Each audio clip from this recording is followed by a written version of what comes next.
Let's get nasty on a Friday. It's the Fast Lane on 101 ESPN with Andrew Marsh, Carey Davis, and Jamie Rivers. I'm Anthony Stalter. 202, your time check is brought to you by Clarkson Jewelers, an officially licensed Rolex jeweler. Plenty of Cardinal talk today. We'll discuss what went down last night in the NBA.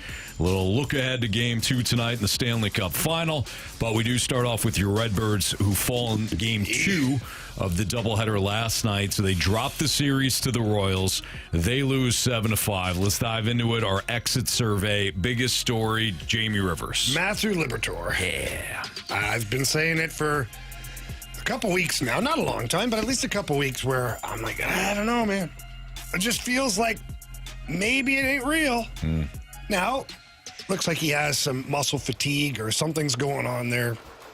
We don't know the extent of it. He was out of sync. It's mechanics. But he said, he goes on to say it's out of sync, it's mechanics, and it's body fatigue. And it's like, feels to me like there's a lot of different answers, but I don't know if any of them are true at this point. So for me, the biggest takeaway from last night was just that Liberatore on the hook for 7 runs. Not great. Yeah, same thing. We've been talking about it for a few days now. When this team is not winning, you look right at the starting pitchers.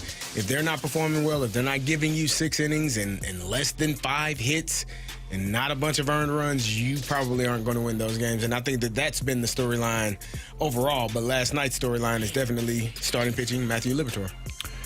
Make it 3 for 3. Storyline was Matthew Liberatore last night. He was removed from the game. Jamie covered it a little bit with him suggesting that he was out of whack mechanically.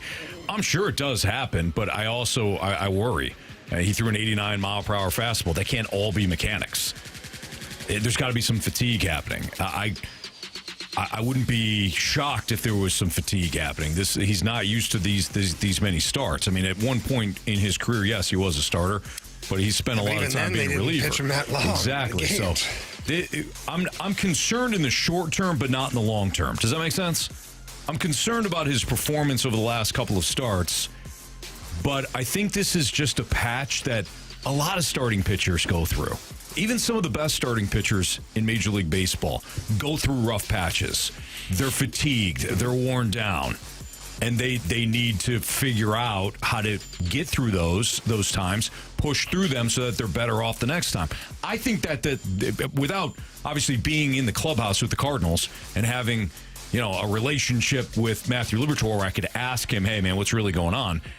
Outsider's view, I think this is just one of those times. He's tired. He's fatigued. He's going to have to figure out a way to push through it with stuff that's not his best right now and then eventually come out on the other side. I'm worried in the short term, maybe not in the long term. He is 18 innings away from his most innings pitched in the season. That might explain some of the fatigue. And exactly. We aren't even halfway through the season. Mm-hmm. That could be a problem. If there is fatigue setting in, if he is unable to pitch, if you got to shut him down because his body is like, I'm not accustomed to being able to having to pitch this many pitches, to having to pitch this many innings, you could be running upon a problem that I don't know how you resolve that other than shutting him down. Shut him down. Get through June, and it's a really good opportunity maybe for Michael McGreevy. Somebody who's coming up on Sunday. Who's that? Michael McGreevy? Who is that? He's a triple A pitcher. Carey, He will be. He's the guy that comes in like once every He's a rapper. whenever and then pitches really well and then you never see him again. I mean, I heard the name. I think I've seen him perform. I thought he was really damn good, but I don't. He's not here in St. Louis, Anthony. He can't play. He will be. Well, why? He's on his way, Carey. He's on his way. Yeah. How long? What is he? Well, What it is he depends on driving traffic. from There's a Seattle? lot of traffic. Oh, he's Memphis. That's 4 hours. He should have been here. He might well, be. We don't know. Yeah. Either way, How's I don't know your if I problem? like your attitude right now. Hey, Really? He said he was a rapper. You No, brought I didn't his say name he's a up. Redbird. First of all, I don't know if he's a rapper. He might He be. might be. He might be. We didn't know Marsh was a rapper. So I Yeah. have no idea. You don't know. You don't know the hidden But I didn't call talents him that. I people called have. him a Redbird. A Redbird. Okay. Yeah. A Memphis Redbird. Correct, sir. Not a St. Louis Cardinal. Well, that they. It's a Redbird Call blossoming Redbirds. into a Cardinal. Is that how that happens? Yeah, that's how it happens. Nailed it. The Like little Cardinals are called Redbirds. Really? Yeah. And Baby so Cardinals. when they hatch, they're Redbirds. And as they grow bigger, they become Cardinals. Oh. It's kind of like the caterpillar into a That's butterfly. Perfect That's example. right. That's Like what I was a wondering. blue Okay. bird then turns into a blue jay. Yes. Right, exactly. Yeah, you Yeah. get it. Okay. Which Or- then turns into a blue heron. Which runs Which into is the in the ground. concrete next to Yeah. them. Sometimes when they get drunk on a Yeah. 4th of July, they Yeah. fly a little awkward and then smash their faces right into a concrete. Well, that it thing has was happened sick. before. That thing was sick. He certainly was sick, absolutely. Yeah. Marsh, your biggest storyline. I mean, Matthew Liberatore takes the cake, but how about the bullpen for the Cardinals? I think that's the silver lining. We had some questions about the bullpen. They're giving up some runs too, but they don't give up any runs. The problem is neither did the Royals bullpen because they were locked down last night as Oh, well. they good. They were filthy last That's what night. it's supposed to look like, Oh, boys. man. Zerpa, Cruz. How about this kid Cruz? He said, I don't need to throw anything but a fastball. I'm going to throw it right by you. You can't hit it. Why would I throw anything else? That was pretty impressive last night. All right, biggest kudos. I'm going to go with that. No. Yeah, you got to go with him. Yep. They've been talking about him not, getting the job done in certain instances. He hit a 2-run shot. You got to tip your cap to Nolan. He's the only one that put bat on ball on Cruz, too. He's the only one that got a hit. He did. He smoked that thing. Garcia made a hell of a play, or else it wouldn't have been close. Might have been a double. So I think it's got to be Nolan Arenado. Yeah, without question. Outside of the Cardinals, how about that play that Bobby Witt Jr. That's pretty made? nice. Where was his cape? I thought that If he'd superheroes, have been when they standing decide in to the right fly, spot, though, he need wouldn't a have had to make cape. that play. Well, you can. Here's the thing.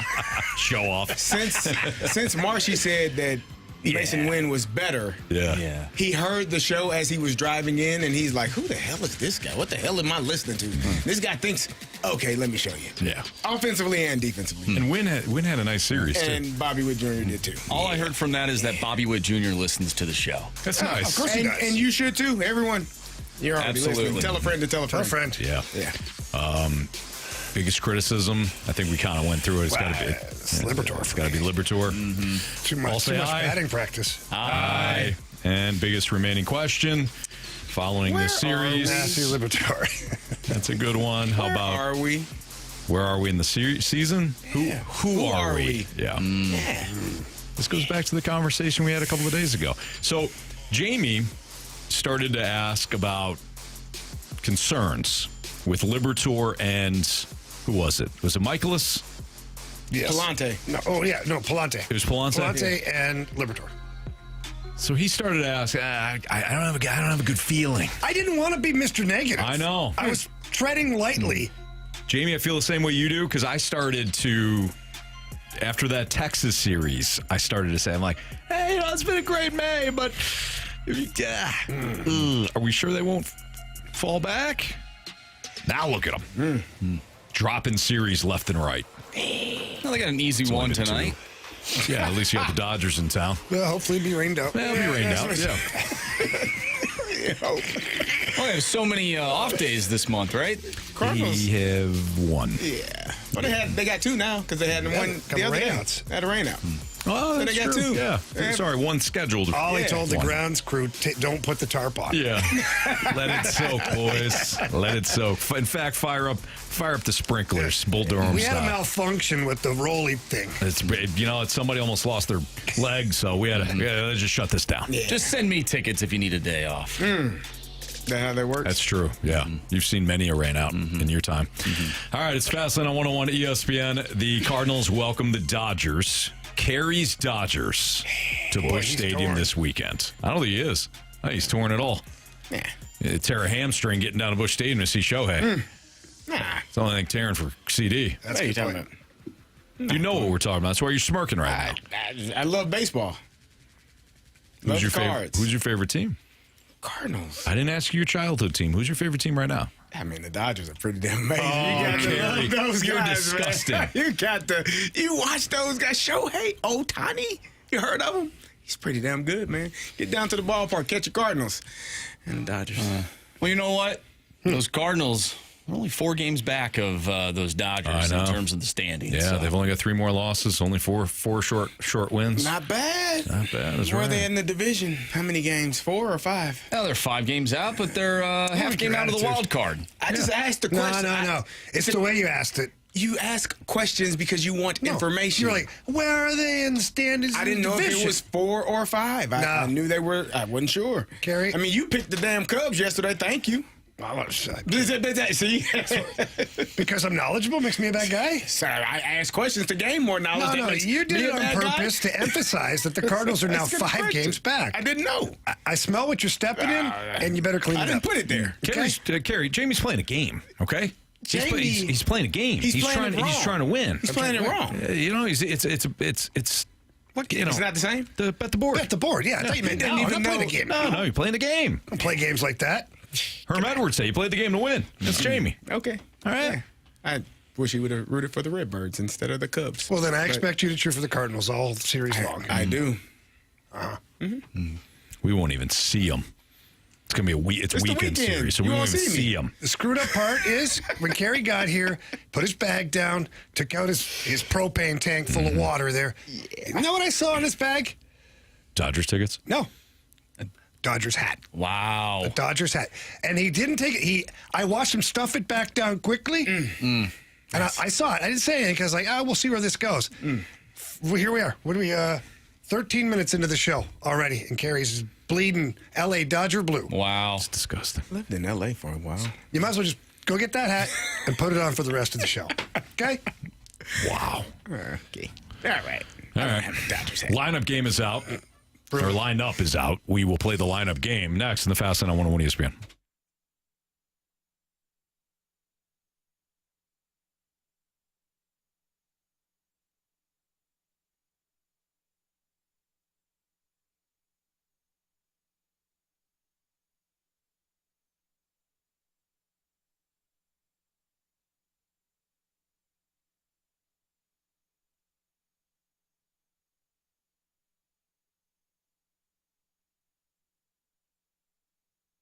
Sports betting at its finest, right in the palm of your hand. Circa Sports Illinois, the app.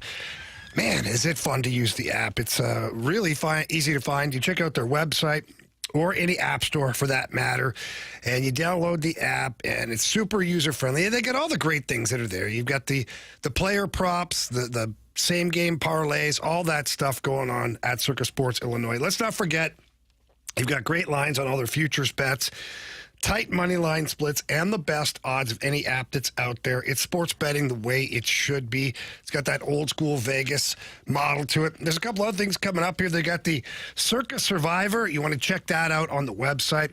It's an unbelievable football pool that they've got. $15 million guaranteed to the winner. Check out all the details there at the Circa Sports website. You're going to love it.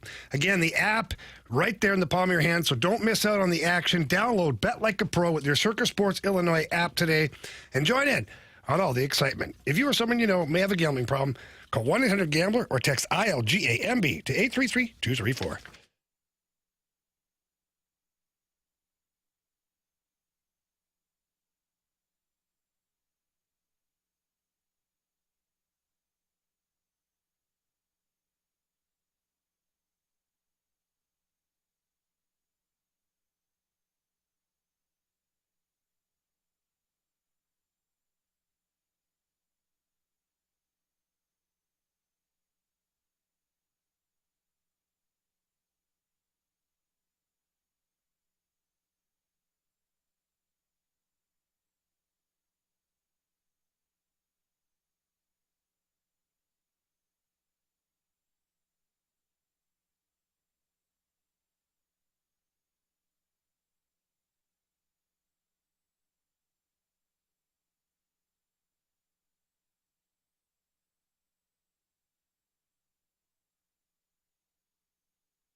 Jamie Rivers just handed us some pretty disturbing news about so-called teammates at the station. It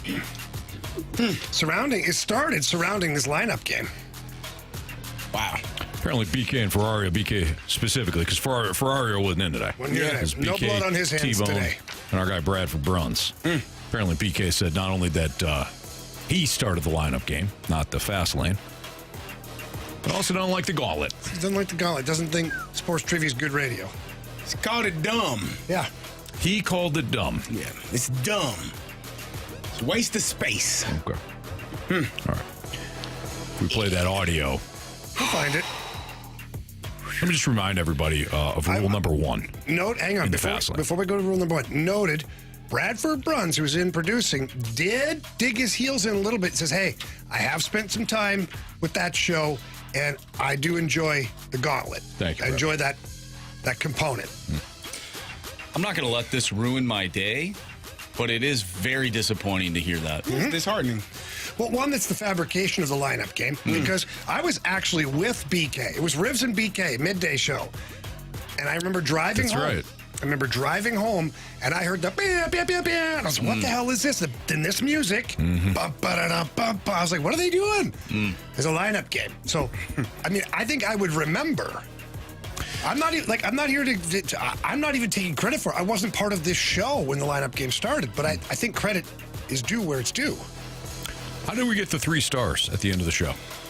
That was because you said on a random day that you hate when... Not that I hate. I just think it's unnecessary. Unnecessary that they do 3 stars at the end of an NHL hockey game. Some of the best ideas that we've ever had have come from me being spiteful and angry. I don't disagree. Freedom Friday. It's very spiteful that day. Carey, you were there. It was. I wasn't here.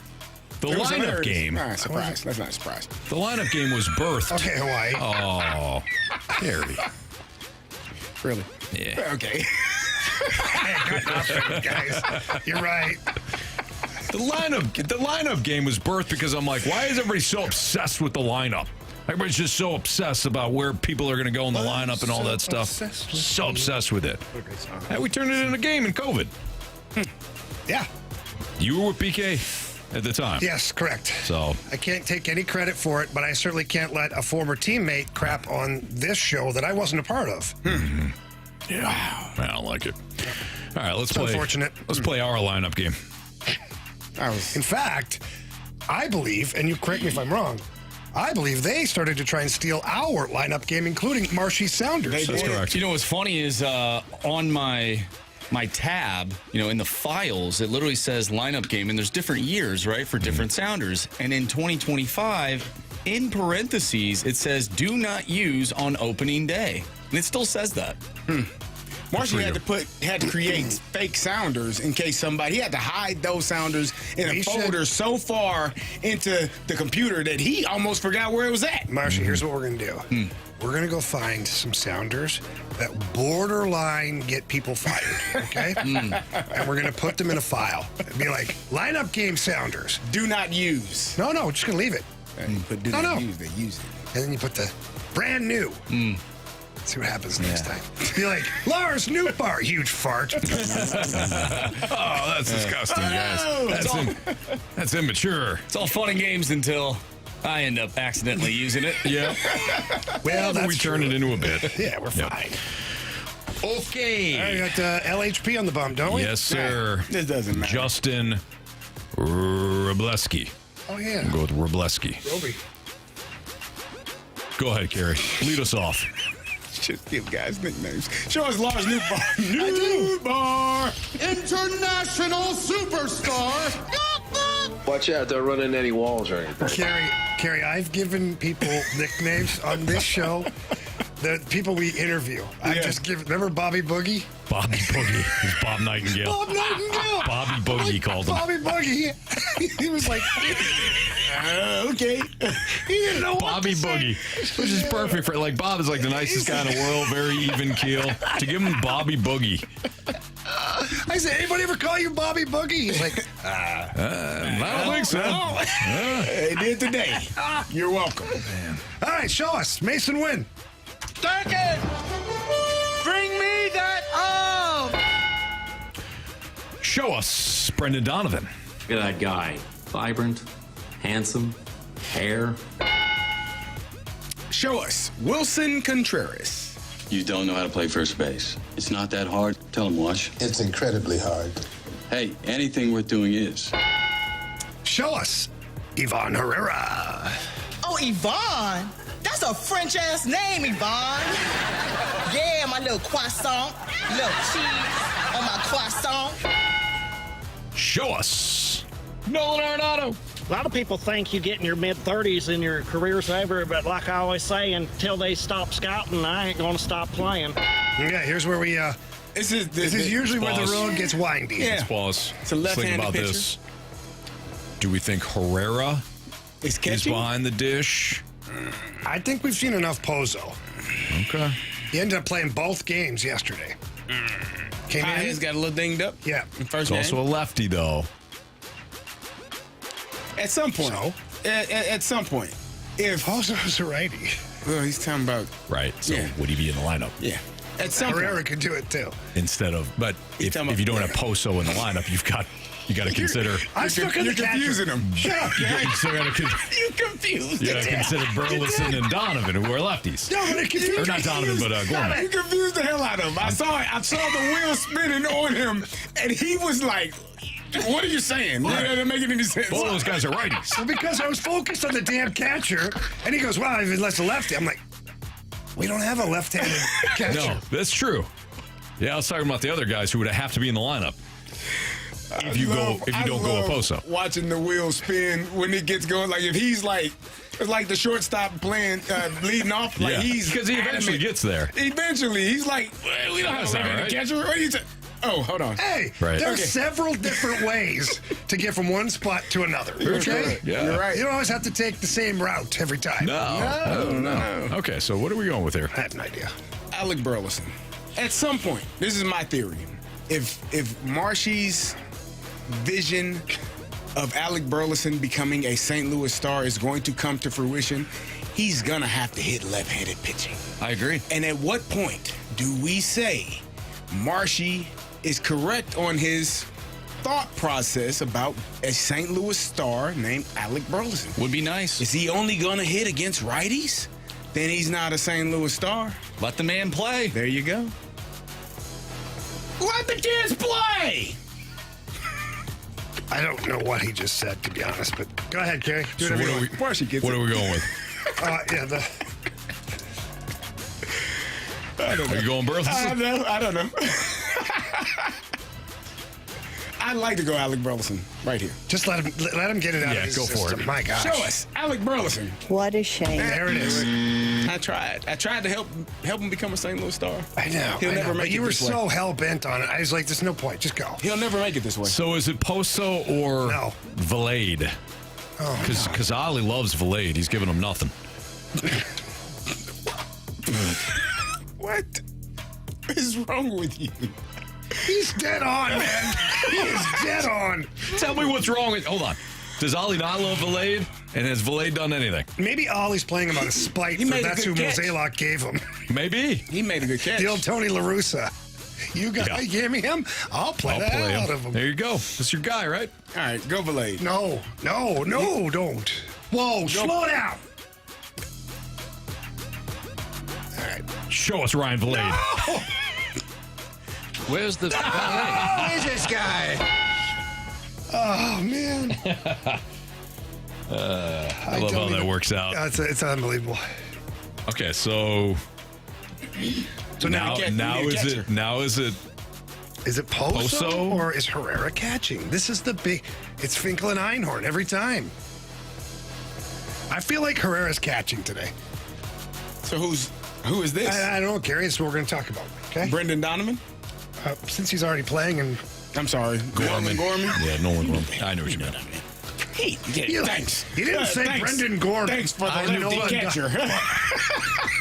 I knew what he meant. Second baseman. He was quick to point that he's already in the lineup. Actually, this is going to be Poso. I'm convinced now. All right, go you for do it. Show us the Posinator.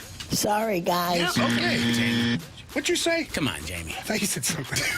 think I said. I thought it was something I could have to hit the red button. Go with Gorman, Carey. Show us Nolan Gorman.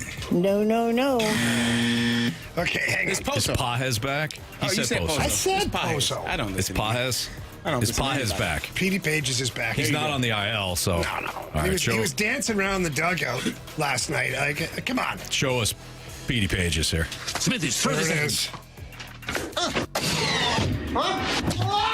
You're out. Maybe. Oh, He we're did back. play last night. He was back in the game. Pajes? Yeah. I didn't do anything. I didn't see it. I must have He missed came it, in, man. I must have missed Came it. in. Although I was raising money for charity. So. How'd he do? Nah. Anybody? Dead last, huh? Yeah. He had a great All day. right. He didn't have a hit. He didn't have in the back. He must have came in. He just came in late. Yeah. Okay.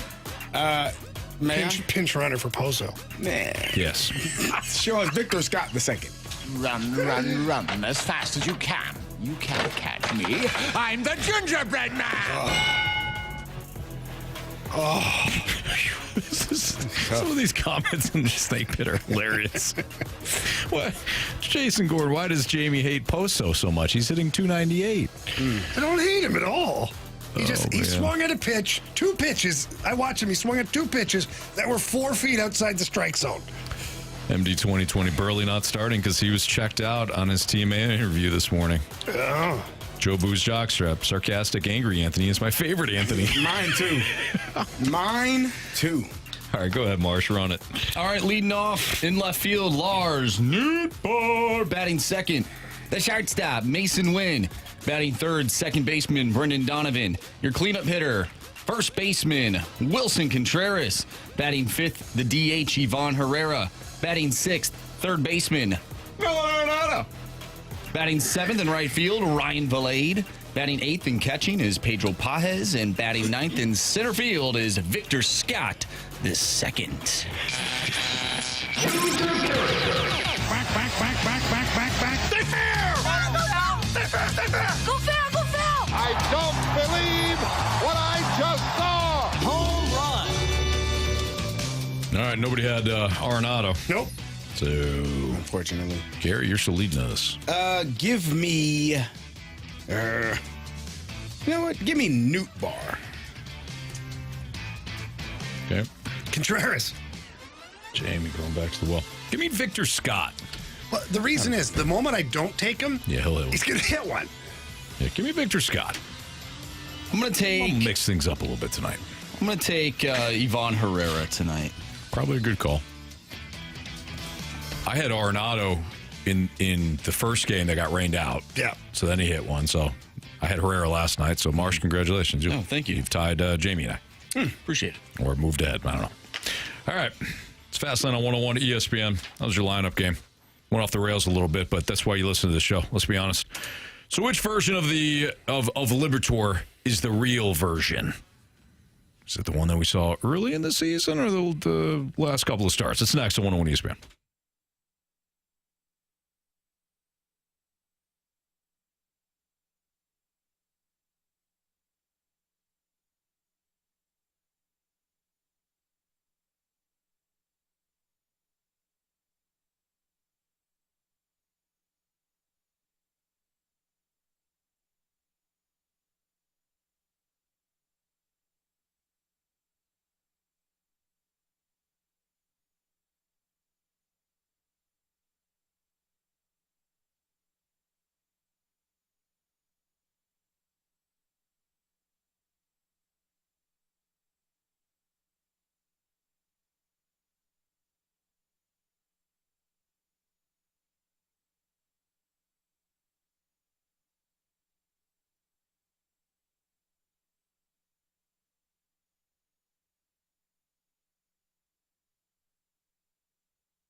101 ESPN Sports Center. I'm Andrew Marsh. It's time for a Sports Center update driven by Johnny Londoff Chevrolet and Johnny Londoff Autoplex. The Cardinals fall to the Royals last night by a final score of 7-5. The Cards will take on the Dodgers tonight with Sonny Gray on the mound. First pitch is at 7:15. Last night, Game 1 of the NBA Finals, the Pacers come back and beat the Thunder 111-110. An epic game, Anthony Stalter. That was an epic game. Game 2 tonight of the NHL Stanley Cup Final. You can listen to that right now, you can listen to that right here on 101 ESPN at 6:30 pregame. Puck drop is at 7. Oilers-Panthers Game 2 right here on 101 ESPN. I'm Andrew Marsh. The Sports Center update is driven by Johnny Londoff Chevrolet and Johnny Londoff Autoplex. See them at londoff.com. Chevy, together we drive. Are you kidding me?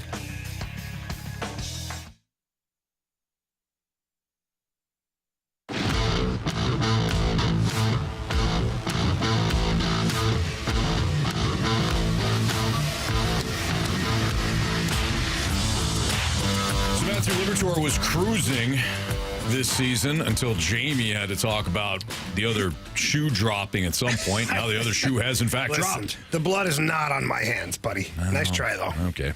25-year-old hurler had allowed 6 runs on 8 hits and a walk in his 4+ frames before departing last night with the trainer in the 5th inning. His velocity and spin rate were both down last night, which probably sparked some concerns for the Cardinals. Apparently, there's no injury, there's no pain. Matthew Liberatore talked about not even having fatigue. He said his mechanics were just off a little bit, and it happened. So here's the question. Which Liberatore is the real Matthew Liberatore? The one that was dominant up until his last, I would say, 2 starts, or the last 2 starts, plus what we saw coming into the season as him as a starter? Is that the real Liberatore? So I was looking at some numbers, and it's the last 2 starts, but it's also the first 2 starts. He's allowed 19 earned runs in those 4 games, the first 2 starts of the season and the last 2 starts of the season.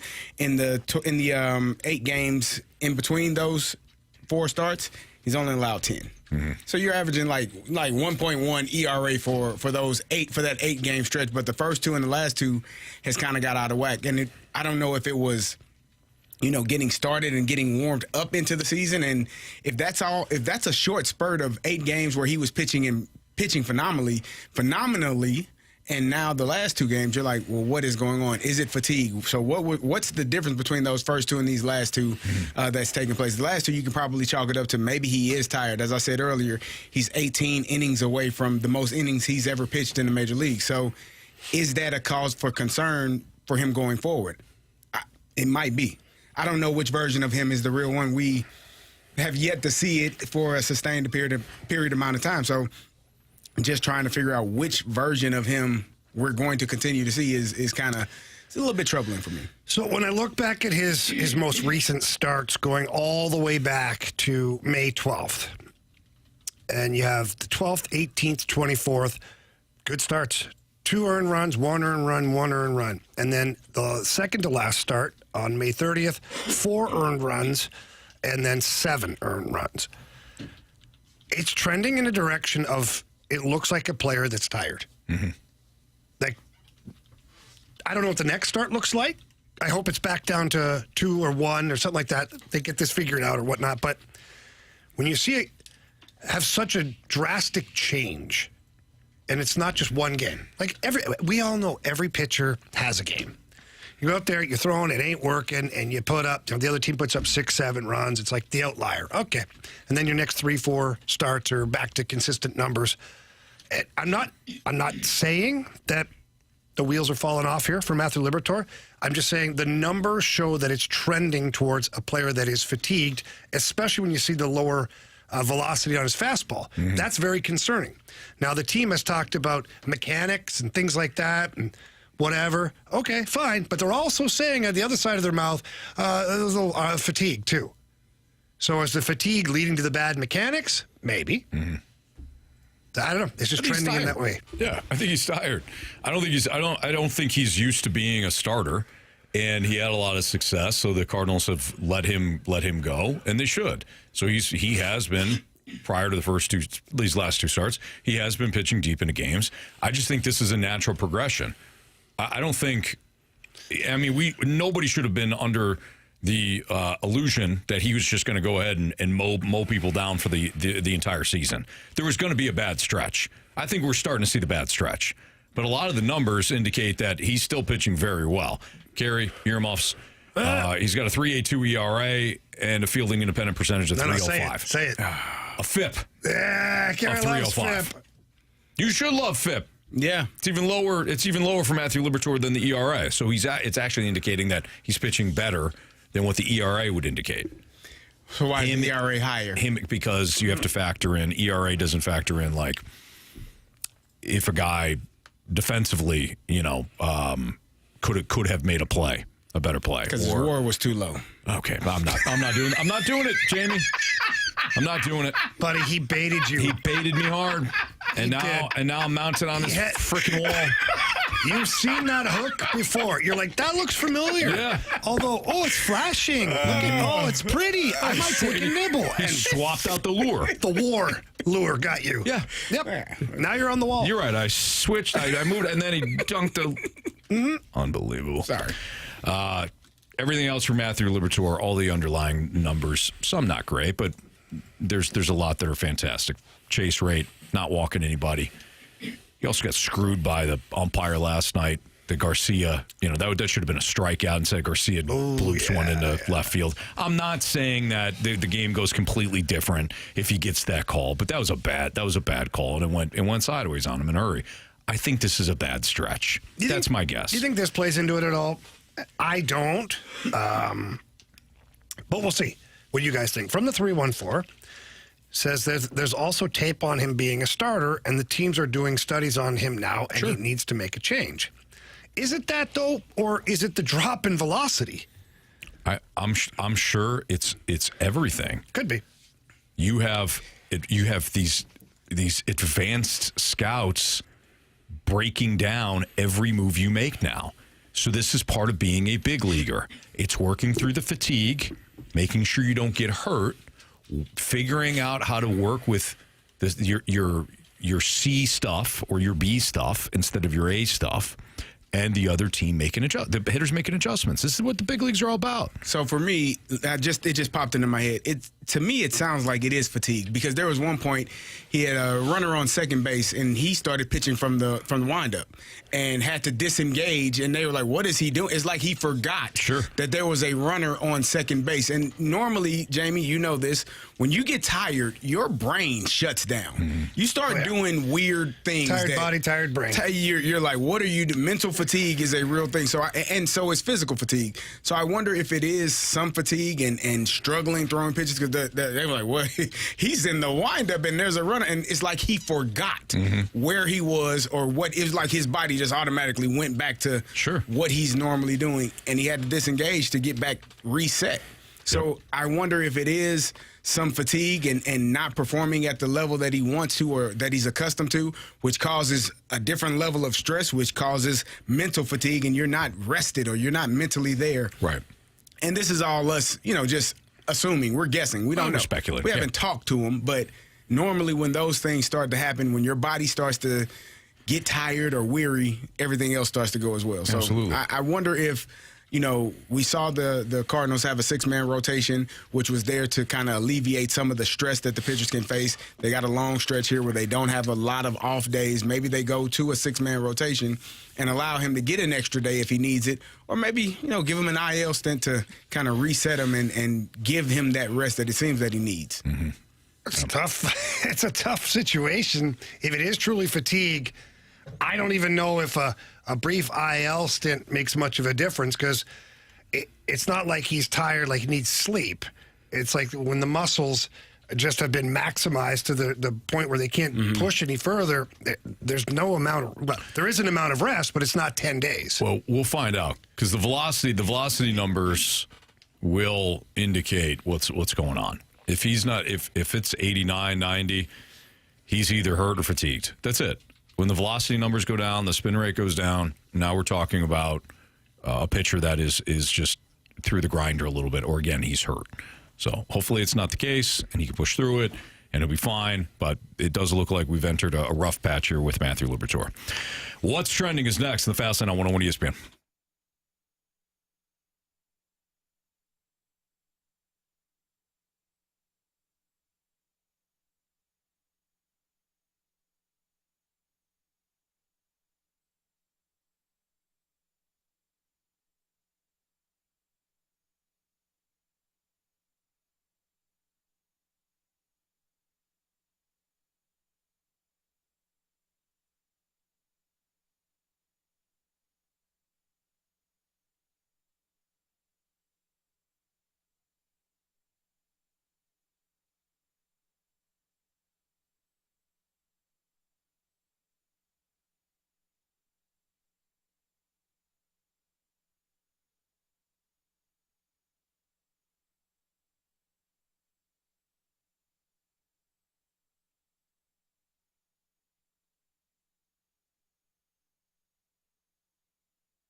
The Pacers with a chance to win it.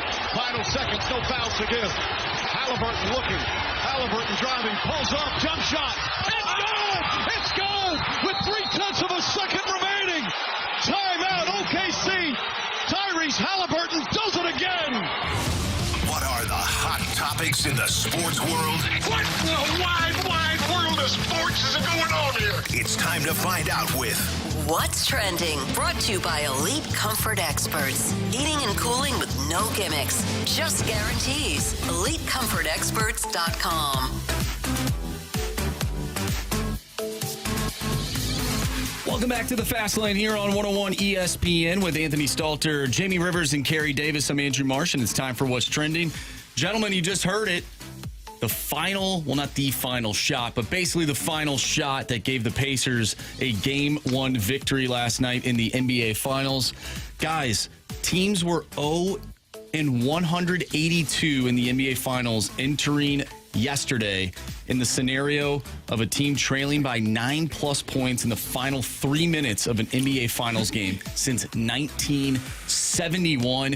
We've seen Tyrese Halliburton hit some huge shots throughout this playoffs. My question for you guys is, after watching what we saw on Wednesday night, an overtime thriller for the Edmonton Oilers, which game had a better ending?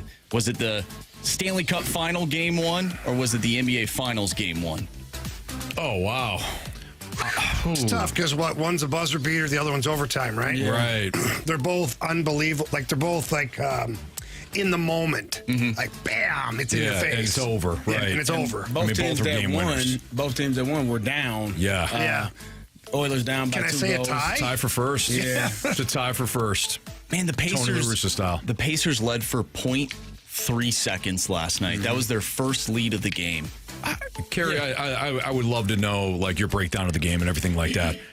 For me, and I said it yesterday in the spread zone, like, I feel like we're just overlooking the Pacers. We're just overlooking them because the Thunder have had such a great year. Well, hello, the Pacers have as well. The Thunder have been the best team all season long. They have the league MVP in SGA. Like, they've done a fantastic job. But something about the Pacers, this is the fourth time that Tyrese Halliburton has hit a game-winning or game-tying shot to end the game. He did it against the Bucks. He did it against the Cavs. He did it against the Knicks to tie the game, which he thought won the game, but it actually tied it and then won in overtime. And then last night. Like, it's amazing to watch a player who may not be performing as well throughout the entire game, but just still has something. Like, when he got that ball, I was watching the game with my son. We were at a restaurant watching the game, and I was like, oh, it's about to be over. And he made the shot, and I'm like, man, he's a killer. Like, he doesn't have any fear of the moment. He's going to take the shot, and he feels like he's going to win the game. Like, this is not a shot that you take to tie the game. He wasn't rushed to make the shot. He's either make this shot or you lose. And he's made that shot 4 times in these playoffs. Like, he has no fear whatsoever. And it's pretty cool to watch. Do you guys think Tyrese Halliburton is a superstar when we look at sports in general? I think he could be an NBA superstar. Would you agree with that? So the funny thing about Tyrese Halliburton is he was voted most overrated by his peers. Like, and he's kind of taken that, like, oh, you all think I'm the most overrated. He won a gold medal this summer in the Olympics. He didn't play really at all. He was just on the team, but he was on the team, and there are some players that probably felt like we deserved it more than he does. And he has taken that mindset, that mantra, what his peers have said about him, being the most overrated player in the NBA, and just is going after people and going at their necks. I love it. And like, let me show you. You know what overrated. it reminds me of? He's got a little Kobe. Not as menacing and intimidating. He's not Kobe. But that mentality, the Mamba mentality of, like, I'm gonna ruin your night, and then I'm gonna come back in 2 days because that's all I'm gonna think about is ruining your night again. Yeah, he's been really, really good in these playoffs, and I had OKC winning this series, and they may still win it because SGA he's amazing as well. But man, you cannot take anything away from Tyrese Halliburton. Well, I will admit, like, I said that the Pacers absolutely have a shot here, and I think it goes 7. And I threw it out there. I predicted the Pacers to win in 7 because everybody else in the spread zone, they were saying gentleman's sweep, or like Jackson said sweep. And I'm like, we're not giving Indiana its due. And then last night I see the spread's 10. Like, what? Really? You're gonna give Indiana 10? But midway through, the early in the fourth quarter, I think the Thunder up by 14, 15 points. I'm like, all right, well. It was like a 10-point game the entire time. Yeah, 12, maybe it was 12 7 14. minutes left. They were up. The OKC was up by 8. And then the Pacers started making shots. Yeah. Making shots. And then they go down and miss a layup, which Lou Dort made a great play defensively. And then SGA goes down and scores on a layup. And they're up 5 with, I think, a minute left. And I'm like, oh, that's a wrap. That down and up and back just ended the game for the Pacers. And somehow, some way, they find a way to make a game-winning shot. Tyrese Halliburton does it again. Like you said, they've done this throughout the postseason. Yes. There's something to that, the way that they play and the resiliency that they have shown that I think this series is going the distance.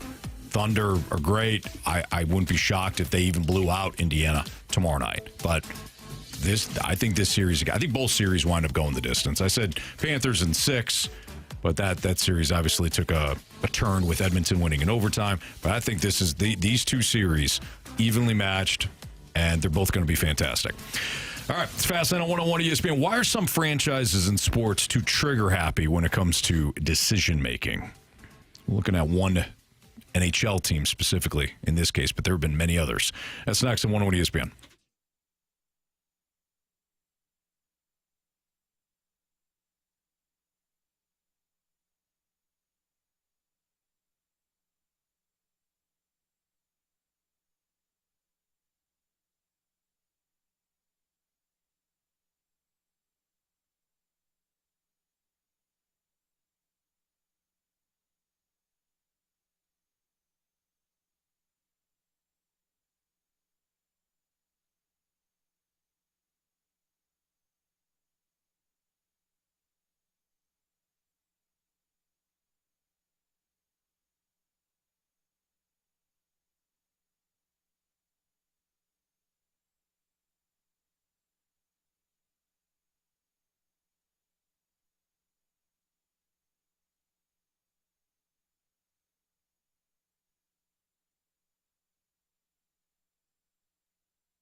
Johnson on 101 ESPN 301. Your time check is brought to you by Clarkson Jewelers, an officially licensed Rolex jeweler with Carey Davis, Andrew Marsh, and Jamie Rivers. I'm Anthony Stalter.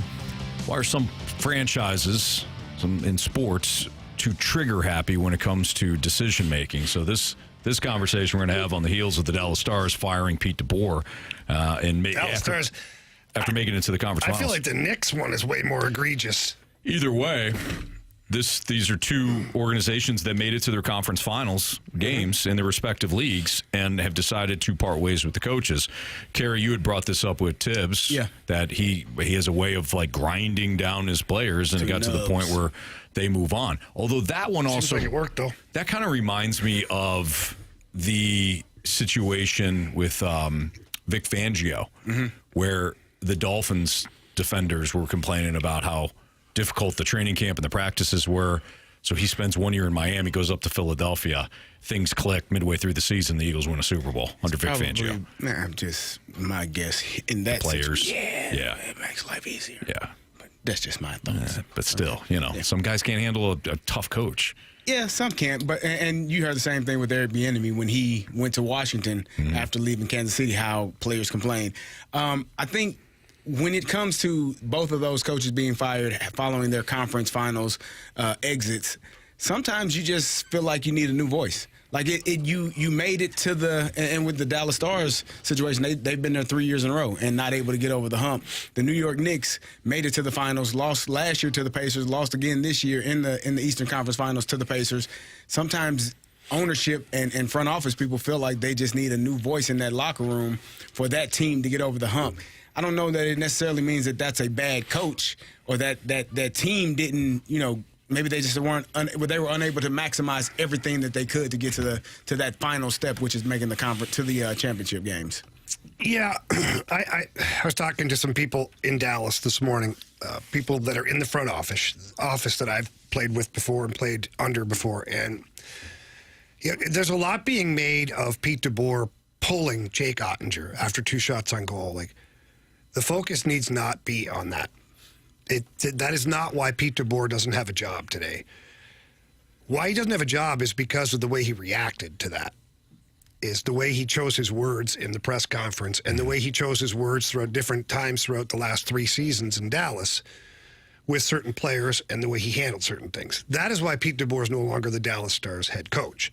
So anybody who's like, you can't pull your best goalie after 2 shots. No, you can. But then you can't absolutely torch him in the post-presser afterward. Yeah, while defending your decision. Just defend your decision. Just say, hey, you don't have to defend it. You can just say, look, we were down 2-0, 2 shots on goal. I wanted to disrupt the energy right there. I needed to change the vibe, and I went with the other goalie. I had thoughts of putting Ottinger back in at another time. I don't know if he reacted the right way. I didn't know if his head was in the right space.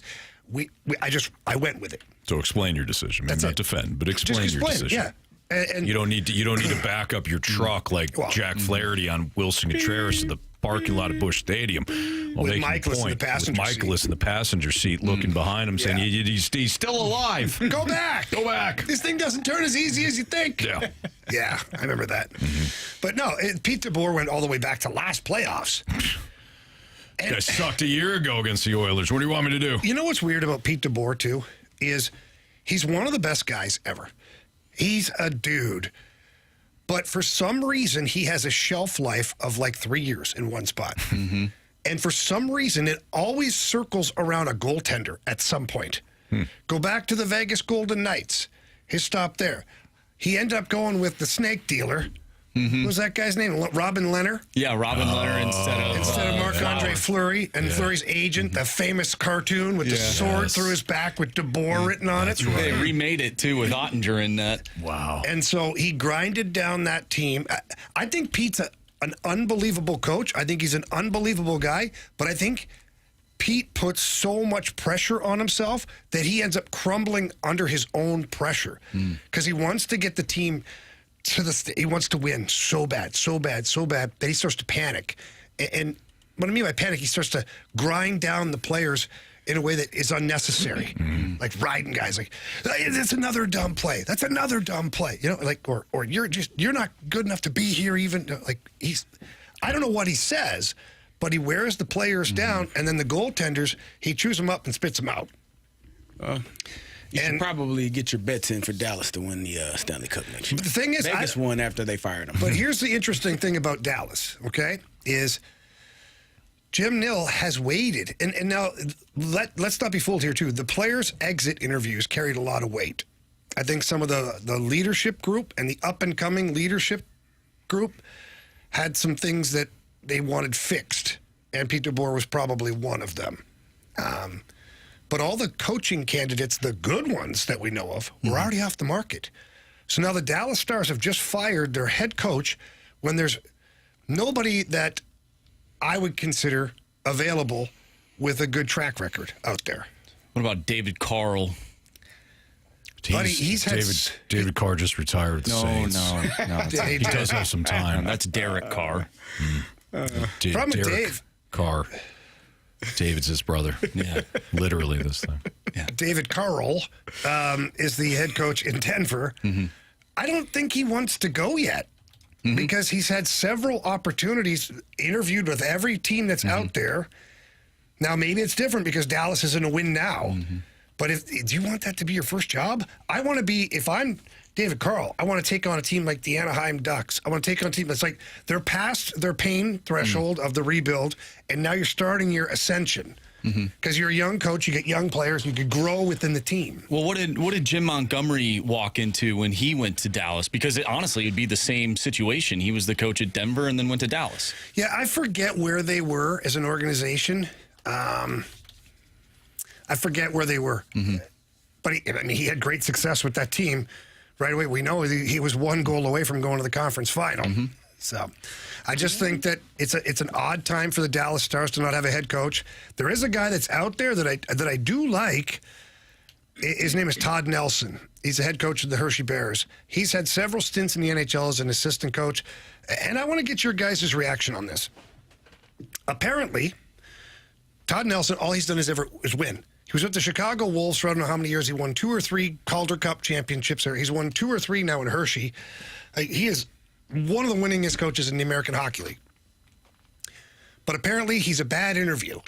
Meaning that the front office are like, his interview was But at what point do you stop giving a crap about the interview and start caring about what he can do with your hockey team? That's an ego thing. Well, yeah, because I've met people that interview really well, and they are terrible at their job. So, what's his name? Daily Faceoff, Frank Saravelli. Yeah, Frank. He had a little bit of a rant about that too. He's like, show me a guy who knows how to coach hockey, and I want him to coach my team. Right. Show me a guy who can sell me a used car. He may not be able to coach my team. Right. Like, Mike Keenan was that guy. Mike Keenan kept getting job after job after job because he could sell a ketchup popsicle to a lady in a white dress and make the owner pay for it. Ketchup popsicle? I couldn't believe it. When he went down to Florida after getting fired 2 or 3 times, he went down to Florida. All of a sudden, the ownership almost offered him ownership of the team over a dinner. Oh my God. Jimmy, what about Steve Ott? He was drafted by the Dallas Stars first round. Yeah, you played never there know. for 7, 8 years, and he's a name that you have mentioned time and time again. I just wonder though if Otter's. So this goes back to my situation. Otter's never been a head coach yet. Doesn't mean he can't do it. Okay, because he's never tried it. But they've got a good blend of like veteran players in Dallas, some good young players. It would be a great situation for Steve Ott to come into. Is the fit right, though, for the Dallas Stars?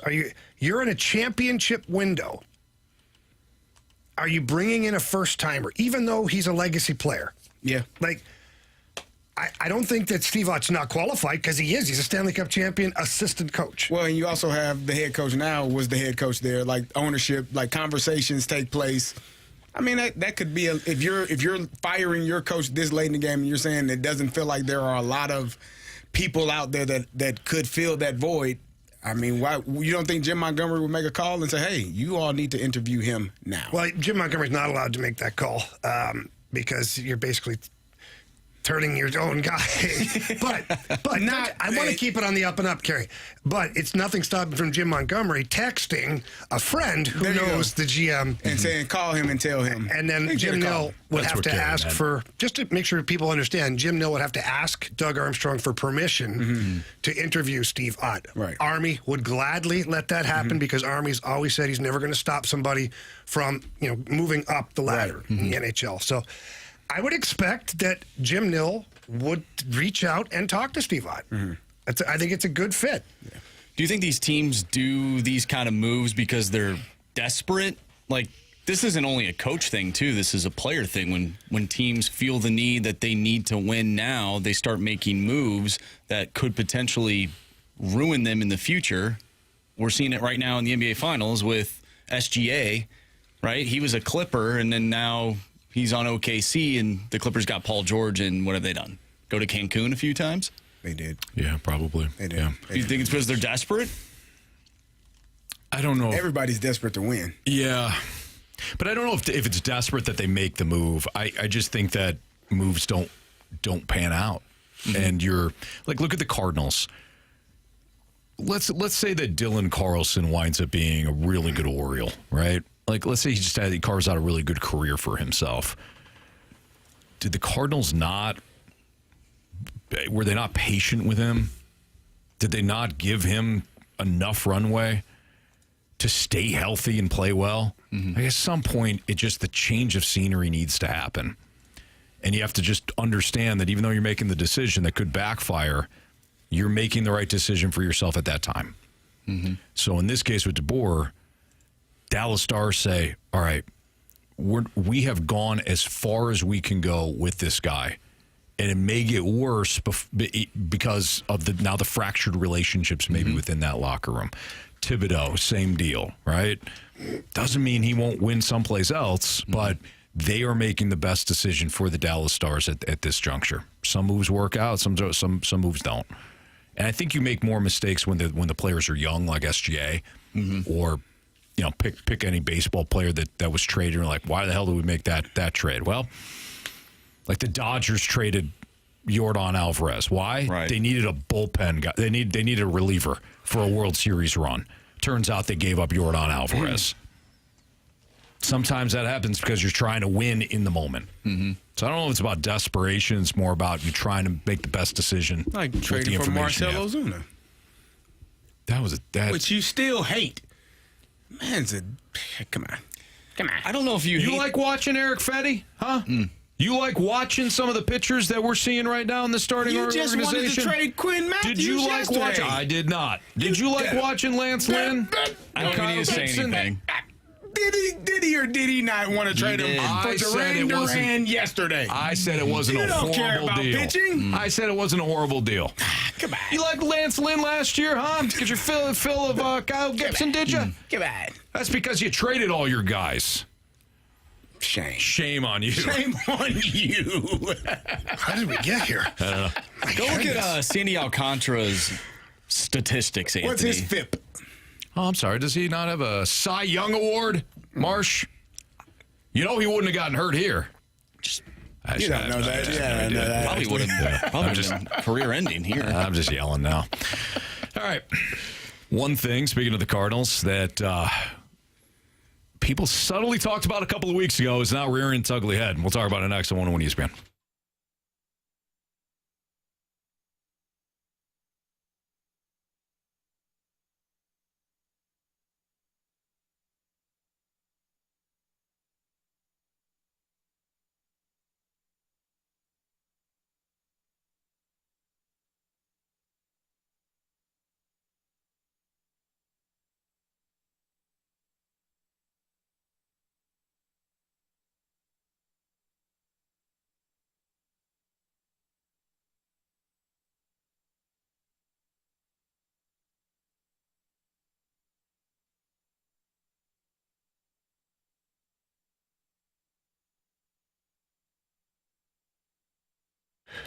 St. Louis Bourbon Society is hosting the 4th annual Bourbon and Brews Festival Saturday, which is tomorrow, June 7th from 12 to 3 at Frankie Martin's Garden in St. Charles.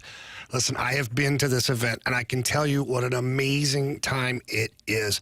Come on out, enjoy a wide selection of over 400 different bourbons, whiskeys, and craft cocktails.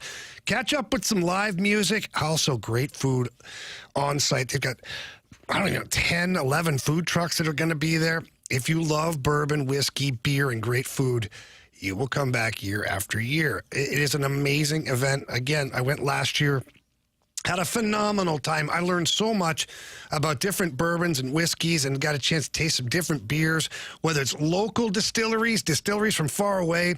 All of that stuff is super, super amazing and lots of fun, too. You get together great people, too, and the music's going. It's like a big, giant party right there at Frankie Martin's Garden.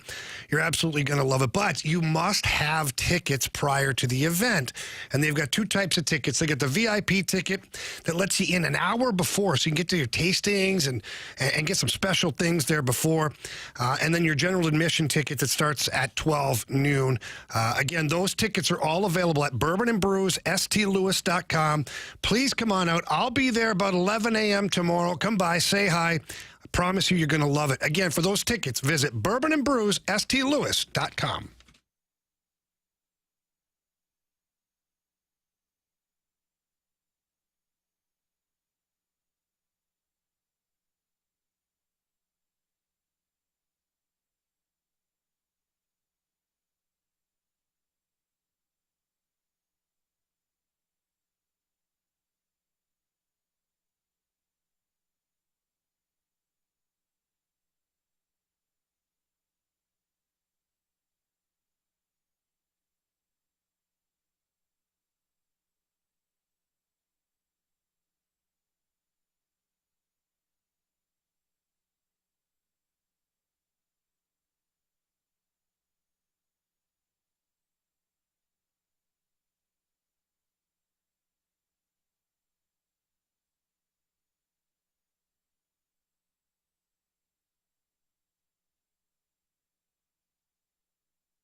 It's Fastlane on 101 ESPN. Andrew Marsh, Carey Davis, Jamie Rivers, Anthony Stalter. Some of the analytical folks. Oh, boy. Oh, shoot. Carey's back in the station. Sorry, guys. He's back in the studio. We can't talk about it. No. No analytics on this show. That's the show before us. Carey, why don't you go take a walk? Oh, gladly. I got lunch Yeah, I was about to here. say he probably will. He's got the lunch going on. I got lunch. I'll wait, but if you need me to leave. No, Carey, you're fine. You're fine. Yeah. Is the lack of swing and miss finally rearing its ugly head with the Cardinals? Cardinals are second to last, only ahead of the Rockies when it comes to strikeouts per nine. That sits at 7.22. How are the Rockies doing this year? Not great. The league's best are the Astros. They've got a strikeout per nine rate of 9.77. With two strikes, the Cardinals are second to last in strikeouts per nine at 13.36. So let's just stop there for a second. With two strikes, the Cardinals are 29th in Major League Baseball at striking somebody out per nine. How many teams in the league? That'd be 30, Bob. How many strikes to get a strike out? 3. Oh, so they're 2/3 of the way there. Can't seal the deal? You don't have strikeout stuff. We didn't. That's not news. I never said I did. Nah, that's not. I never said I did. No, not you. Cardinals. The Cardinals. Yeah, he's talking about the St. Louis Cardinals. Well, he said In April. Like, no kidding, Anthony. When you threw the ball around last year, you know I don't have strikeout stuff. You know what, though? You're just fine. I'm fine. Vastly Like, fine. Solid. My velo's down a little bit. A little bit. You're just tired. In April, the Cardinals had the worst strikeout per 9 at 6.98. May, your best month, they were 22nd at 7.79. So they regressed now since June for the third worst in Major League Baseball at 5.25 strikeout per 9. Is it a huge deal? Yes and no. It's okay if you've got guys that are just ground ball guys that keep the ball in the yard. If you keep the ball in the yard. Palante has struggled recently with home runs. We saw last night Matthew Liberatore gave up another one. If you're not keeping the ball in the yard and the ball's always in play, you're relying on your defense and the ability to generate soft contact. If you don't do that repeatedly, you have nothing to fall back on. You know, I'm looking at Joe Boo's jockstrap says, as long as there's an out. Absolutely. 100%. Yes. Absolutely. But again, if the ball is being put in play hard, more times than not, something's going to happen. Something bad's going to happen for you. So this rotation lacking the strikeouts or the strikeout ability, it was not good in April. It was slightly better in May, and now it's bad again in June. This was an underlying issue in the first 2 months of the season that I think has reared its ugly head. This is, I think this is what the question has been, though. What is this starting rotation? Are they good enough? When we did our 3 questions, 3 things that give you hope that the Cardinals could continue on the path that they're going, and then the 3 things that can cause concern, starting rotation was one of those things. And yes. If you're unable to strike guys out or get guys out, then you're probably going to have it's going to be a lot harder for you to win games or sustain the success that they've had during the month of May. You talked about the count or the inability to strike people out with 2 strikes. I said you're more than halfway home. You should be able to throw one more pitch and hopefully get a strikeout, get a swing, throw something out of the zone that gets a guy to chase, or just throw it past them. And they don't have Ryan Helsley is really the only one on their roster with that type of velocity that can overbear you with strength and his velocity and his pitches. They don't really have a guy that you know is going to throw something up there and you're like, whew, that was filthy. I haven't seen it that often this year. So we're getting some comments here. Joe was jockstrap says pitch to contact has always been what the Cardinals preached. Yes, with Dave Duncan and Yadier Molina. Walrus King says strikeouts overrated. Just my personal belief. That to me, with all due respect, is like saying a hammer is overrated in a toolbox. And I'm not being flippant. I'm not being sarcastic. I'm just saying, why wouldn't you also want the ability to strike them out? This is where I think we lose people, because people are like, well, it's not all about the strikeout. I know. It sure is nice to have it. Yeah. Why wouldn't you want to have that in your arsenal, in your toolbox? More like a screwdriver, because you can use something else to drive in a nail. You can use a mallet. You can use the back of a screwdriver. You can find a way, but if you don't have a screwdriver, you're screwed. You're screwed. Right, Jamie? Well played, Anthony. Well said. Yeah. Well said. Find guys that can pitch. That says Al. Okay, I agree. Yes, let's do that. Let's find some guys that can pitch. How you do that, Anthony? Well, typically guys have you trade those guys for Duran. Boy, did he set you up there? Oh, man, just like war earlier. Oh, man. Anthony's that fish who gets caught 7 times in the same day at the pond. Catch and release, Jamie. By the end of the day, he's got holes all in his mouth. Kids are like, oh, poor guy. He just loves the lure. Sorry. Joe was jockstrap. Throw him back in, quick. There you go. Anthony uses his fist when he doesn't have a hammer. Actually, Joe Boo, I use my head. There you go. Yeah. Oh, was that funny? Was it, Jamie? That's good. That's nice. That's good. You know what? Everything's fine. Cardinals are fine. Cardinals are good. Here he goes. No, it's fine. How they look right now is real good. It's real good. You guys like what Liberatore did last night? You guys big fans of Palante? Huh?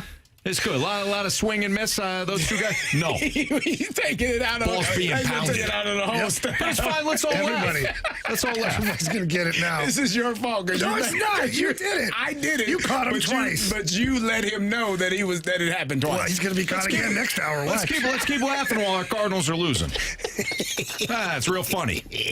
I guess if you're a Dodgers fan, it's fine. Carey, there you go. Apologies. Anthony's pouting. I'm really not. I'm joking. I'm joking. No, you're not. You're not joking, but you're certainly not pouting. Thank you. Yeah, that's fine. It's way better. No, I'm not joking. You're right. I know that, but that's not pouting. No, you're right.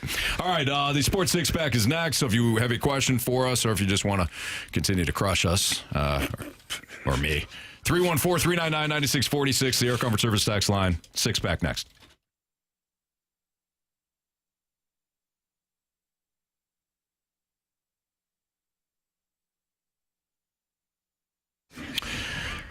Underdog Fantasy is where you can play baseball all season long. You can turn home runs or strikeouts, not that the Cardinals have many of those, into cold hard cash. Go yard all baseball season long with Underdog's Champions game. If you know baseball, take your swing at Underdog. Turn that knowledge into serious cash.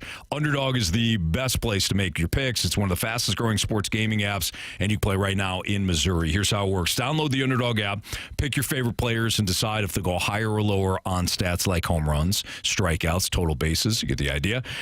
If you get all of your entry correct and you play for as little as $1, you can actually win up to 1,000 times your money with Underdog. And you can turn $1 into 1,000. So download the Underdog app, sign up with my promo code Anthony to unlock a special offer of up to $1,000 in bonus cash when you make your first deposit. Again, that promo code is my first name, Anthony. Must be 18 plus and present in Missouri. Terms apply. See underdogfantasy.com/web/deposit-match terms. Concerned with your play, call 1-800-GAMBLER or visit www.ncpgambling.org.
101 ESPN Sports Center. I'm Andrew Marsh. It's time for a Sports Center update brought to you by Saliga Heating and Cooling. The Royals take down the Cardinals last night in Game 2 of the doubleheader, 7-5, the final score. The Cards are back in action tonight, taking on the Los Angeles Dodgers. Sonny Gray on the mound. First pitch tonight is at 7:15. We are going to do our Sports Six-Pack next, so if you have a question you want to send us, do so using the Air Comfort Service text line 314-399-9646. Sports Six-Pack coming up next. I'm Andrew Marsh, and this Sports Center update is brought to you by Saliga Heating and Cooling, a Daikin heating and air conditioning dealer.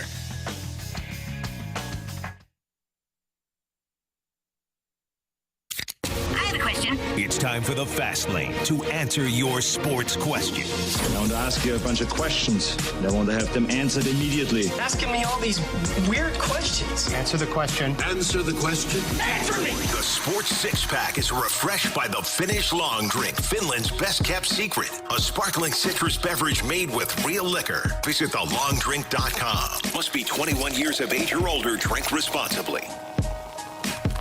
It's Fastlane on 101 ESPN. Time for our Sports Six-Pack. 314-399-9646 is the Air Comfort Service text line. If you want to participate, love to have you chime in a little bit. Jamie Rivers, Carey Davis, Anthony Stalter. Marshy, what do you got for us? Question number 1. All right, this first question comes from Big D in the Weeds. Which current Blues player would most likely... You just skimmed right over that. It's nothing. Big D in the Weeds. Oh, my gosh. That's his name. Derek, I think is his name. Oh, man. Yeah. All right, I like it. Not the old English D like the Detroit Tigers, but, Gotcha. you know, like Dallas. Okay, nice. Yeah. Oh, okay, I get it now. Yeah, landscaper. Mm-hmm. Okay. Derek the Landscaper. Got it. Anyways, Derek the Landscaper wants to know, which current Blues player would most likely be a future NHL head coach? Oh, that's a really good question. Well, the obvious answer for me would be Braden Shen, right? Because you think about the leadership skills and all that, but he's probably going to have so much money he won't want the headache. And not probably. He's going to have so much money that he don't need the headache of coaching in the NHL or being fired and bopping around all over the place. So, if the past is a good indicator of the future, you have to find a bottom six forward or a bottom pair defenseman, because those guys are not going to go on to have illustrious, financially amazing careers. They're going to get a lot of coaching. They get a lot of coaching, and they have to make sure effort. and they have to make sure they execute perfectly or they don't play. Sure. So usually those players end up being very good coaches because of the details that are involved around that. So when I'm looking at the Blues' current roster, like Matthew Kessel, to me, you talk to the young man, he's well-spoken, works hard, knows what he's doing, probably going to be a bottom pair defenseman for the most part of his career, on a good team anyways. So you look at that. Nathan Walker, probably going to be an amazing coach. Guys love him. His energy's infectious. And how can you not one day look at Nathan Walker and go back and look at his body of work and not respect what he did to stay in the league? Mm-hmm. Nathan Walker was a goal scorer in the American Hockey League, jumped in the NHL, turned into a hitting guy, blocking shots. All the details of the game he has to know or he doesn't play. So those would be my lead horses with this. Question number 2. From the 314, do you guys understand that the NBA playoffs have been more exciting than the NHL playoffs this year? Says who? It's one game. One person. In one game, you're right, Carey. I mean, I think an overtime game winner is pretty exciting in hockey. Well, I wonder, though, if the texter is saying the entire postseason. Well, they said NBA. Oh, I thought you said NBA Finals. No, the playoffs. As a whole. As a whole. 314. Has it? 314. Anthony? Jamie? Marshy? Anthony? Carey? I don't know. I'm not going to lie. I really haven't watched the NBA playoffs. So I can't tell you if it's been more exciting or not. Pretty tough to beat the NHL playoffs. So if we're talking about as a whole, Anthony. Jamie. Marshy. Jamie. I would say, yeah, probably. I mean, it has been some really good games. It's been pretty exciting. Oh, take a stance, Carey. The Pacers have. What is your problem today? What did I do? just kind of He's attacking. wavering. Yeah, He attacks wavering and everybody attacks. else and wavers on his own opinion. Yeah. I said if you're It's like Floyd Mayweather today. He's just He is. hanging back, He is. hanging back. And then he'll claim that he's the greatest ever Right. by just sitting back because he outpointed somebody. Take a risk in your life, Carey. okay. The NBA playoffs have been vastly greater than the What NHL is playoffs. wrong with you? horrible Are you serious? Terrible. There you go. Come on, man. You something. yourself said the NHL playoffs are the most exciting thing. Did you not see you the did. You Toronto and Florida series? Huh? Yeah, I The Winnipeg and St. Louis series. That didn't Going go. 7. That didn't go the way you wanted it to, though. No, it didn't, No, but but still, it it was was a exciting. great series. Provocative. Gets people going. Gets people going. Yeah. Question number 3. From the 314, who in the fast lane can you compare to well-known Sesame Street characters? Oscar Anthony, the Grouch. Oh, Anthony. man, you took the words right out. Gee. Like, right. Of course I'm grouchy. I live in a trash can. We I'm the may not have legs. poorest fast laner on Sesame Street. And you may not have legs. No, I've got legs. Well, He's got we legs. We never saw them. I never saw No, we've seen him. Marshy Elmo? Elmo? Yeah. Oh, yeah. He's. City, who are you then? I don't know. Everybody loves Elmo, right? Everybody loves Elmo. Tickle me Elmo. All right. CD, what do we got for CD? Can't. Never mind. Nothing. No, go ahead. Go ahead. What were you going to say? Think they don't have a character? You and I have characters. Bert Nerd. Some would say those guys were great friends. That's what I said. I don't know what we should say. They're very close. Very close friends. Yeah. The fact They that lived they've lived together. together their whole time, Yeah. I don't mind. It's fine. They seem to really understand each I have other. trouble holding down relationships, that's all. Carey could be the count since he likes numbers.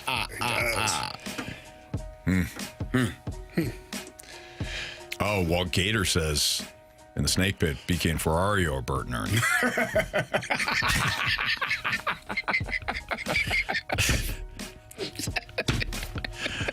I don't think they're as close as Jamie and Carey, though. Grover. Yeah. Jamie, I could see you as a Grover. Grover? No. Grover was very likable. No, he was an loved to idiot. take risks. He was an idiot. He was not a Grover was not an Super idiot. Grover was an idiot. Big Bird was like an idiot. Big always, Bird was always just too complaining. happy. Like, He was never happy. He's always bitching. no, that was Snuffleupagus. No, He was always Big Bird was always complaining. was always. Yeah. Well, Bird, I don't know. Well, first of all, Snuffleupagus was Big Bird's like imaginary friend. Nobody else saw Snuffleupagus. What are you talking about? They've done documentaries on this. Yeah. You see him What was play Big his Bird days. doing? No, we could see him. What was Big Bird doing? That What was he on? Had him hallucinating. He was always An depressed. imaginary- He was You got some always good depressed. stuff from Oscar the Grouch. Oscar wouldn't share with him. He's not sharing. He's selling. Tanner is Cookie Monster, according to Bazooka Tooth 75. Okay. Man, Interesting. I never really thought about that. me either. Question number 4. Interesting question. Very. From the 636, who has a better chance of coming back in their series? Is it the Thunder or the Panthers? Panthers. The Thunder. Panthers. Thunder are the best. Yeah, you all. I know you all hope so. What are you talking about, Carey? Yeah. You know why. Oh, yeah. So I went to the Kendrick Lamar concert on Wednesday. Saw your lovely, went with my girlfriend, saw your lovely girlfriend, Ashley, and Lil Reed, my guy, my new guy. Okay. She asked me, she said, why in the hell would you let Jamie make that bet? So the bet we have is when the Oilers win the Stanley Cup final, if Jamie and Anthony have to put the Just for Men into their beard The Ryan Day. and wear it around. It's going to be lovely on you. You with that black beard There'll be and no gray contrast hair. at all. It's going to be. Hey, why is he wearing that gray wig? She said, why in the hell did you let... Yeah. Why did you all make that bet? I said, Ashley, it's for good cause. It's going to be fun. It's gonna be good, great. clean fun. Yeah. Yeah. Yeah, I told her about the bet, and she was like, what the? She goes, how long do you have to have it? I go, well, 5 days. I got to walk around for 5 days with this jet black beard. She goes, we better hope that the dye doesn't stain your face underneath it. You're going to shave your beard and it's still there. I didn't think about that. Yeah, that's why I said, well, you shaved your beard. You better grow that sucker out. You got to be Don't careful worry. when you apply. In an hour, this thing will be back. It's fine. I'm not talking about your chest hair. Yeah. Hey, same region. What? Same region. Yeah. Different country. Same region. Question number 5. Like India. From the 636, most likely to happen, Dylan Holloway will score 40 goals this coming season, or Jordan Walker will hit 40 home runs next season. Give me Dylan Holloway. I'll Give me take Dylan Holloway for 200, Yeah, please. absolutely. I mean, Jordan Walker's got that alien wrist going. So Right, it's not good. you never know. Might develop extra power. Yeah, I don't think so. Yeah. Next. Question number 6. Team Beard wants to know, I have a question with Adam Silver saying expansion is coming. It won't happen now, but do you think the NBA would ever come to St. Louis? They should. They probably should. They should. But is there enough money here? So let's think about that for a second. The Cardinals and the Blues share a lot of the big corporate revenue here in town. City SC also shares a piece of that pie. There are some super successful corporate businesses here in St. Louis, but if you brought in an NBA team, it might be spread a little thin. He'd be fine.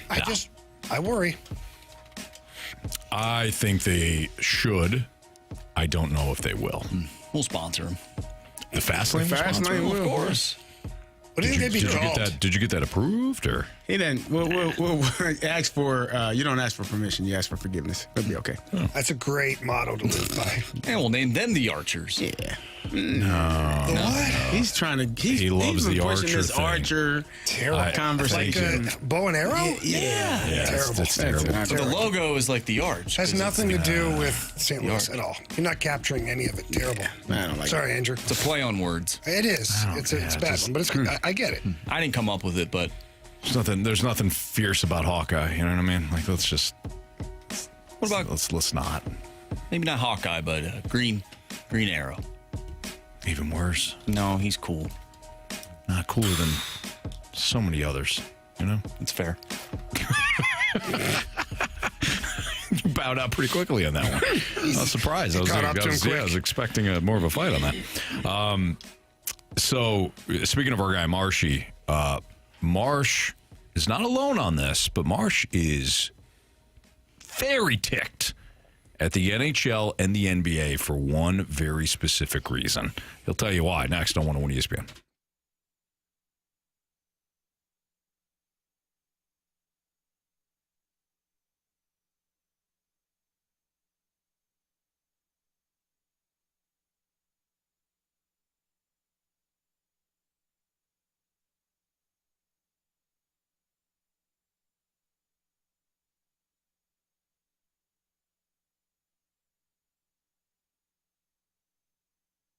Circa Sports has some amazing contests coming up here. They've got the Circa Million 7 and Circa Survivor.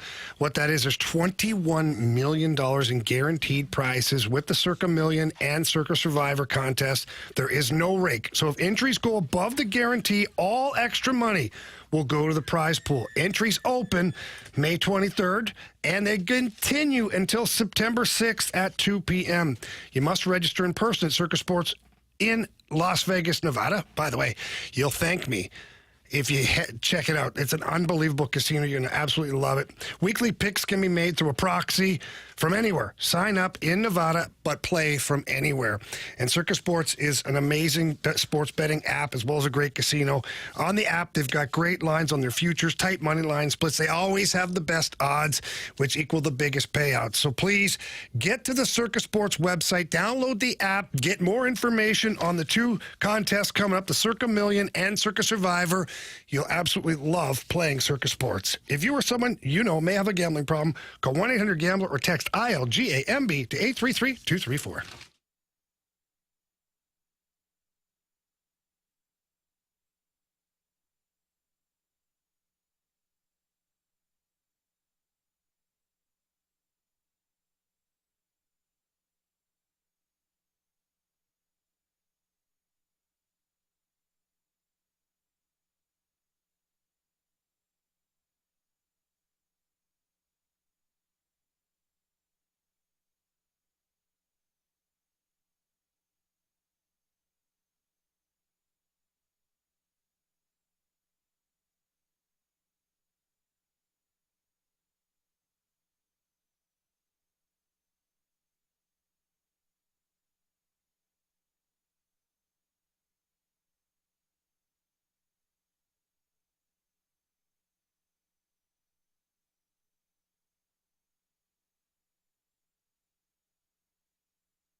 So our guy Andrew Marsh came in the office. I wouldn't say angry, but disgusted. Do you guys agree? Disgusted by one thing. He came in fired up. Like spitting. Chicklets. Snot bubbles and spit everywhere. Yeah. So, Marsh, I teased it. Yeah, I think the people want to know, man. You're not the only one that finds this a little disturbing about the way the NHL and the NBA are handling their two biggest stages. Absolutely. I have a bone to pick, and there's some people on social media that are also ticked off. I wonder if the text line and our listeners feel the same way. But let me read you a tweet or a post from X from this gentleman named Colin Hellwig. So we can do this, and this being the NBA Cup, for 30 teams for a random tournament in November nobody asked for. And what is Colin talking about? He's talking about all these different logos and stuff for the NBA Cup and the nice court. It looks nice. But can't get a Finals or Larry O'Brien logo anywhere on the court for the most important 4 to 7 games of the season. If I was a casual NBA fan and I tuned into last night's Game 1 of the NBA Finals, nowhere on the court or on the front of the jersey would I have seen anything that had anything to do with the NBA Finals. So that ticks me off. And then I look at the Stanley Cup Final, and what do I see? Well, I see a bunch of ads everywhere on the ice. Where do I see the Stanley Cup Final logo? Well, it's nowhere to be found. It used to be. It feels like now the game doesn't feel as big, or the rounds don't feel as big as they once did. I feel like both leagues have lost that nostalgia. In the NBA used to have the Larry O'Brien trophy plastered right on the court, or it just said the Finals. You don't have that anymore. And then they used to have it behind each basket, too, if I remember correctly. Didn't they? On the stanchion? Yeah, it should be. Yeah. Yes. Or am I just drunk again? You're not drunk this time. Not yet. Okay. It's only 3:52. Give it time. Probably 3 hours. Yeah. 6:52. Yeah. I'll text you guys. The Super Bowl, though, it's the biggest sporting event. That's because it's the best sport ever. I mean, I'm not gonna... It's one game, too. It is one game. It's the best game ever. It's like a Game 7. No, it isn't. Yes, it's game 1. Every time. The presentation of it, though, is awesome. Like, this is the Super Bowl. I'm not getting that, though, with the NHL and the NBA. This is from Braylon Breeze on X. Game 1 of the Panthers-Oilers averaged 2.418 million viewers across TNT and True TV, down 22% from last year on ABC and 12% from TNT's 2023 Stanley Cup Final.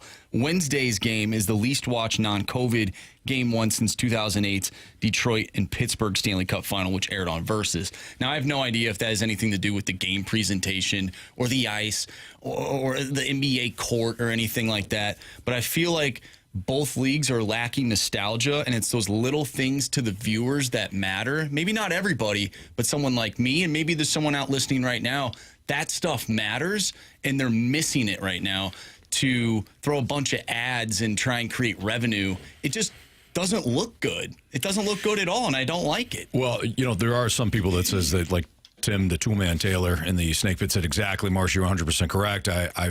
I've been saying this for years. Some other people that recognize as well. Droid FX does bring up a good point. Sponsors' money matters more. For sure. So I think the question is that you use the word nostalgia. When you and I were talking about this in the office, one of the things that came to mind, a word came to mind, is commercialized. For me, this kind of plays into what I think is really annoying right now about our culture, in that we're being sold constantly.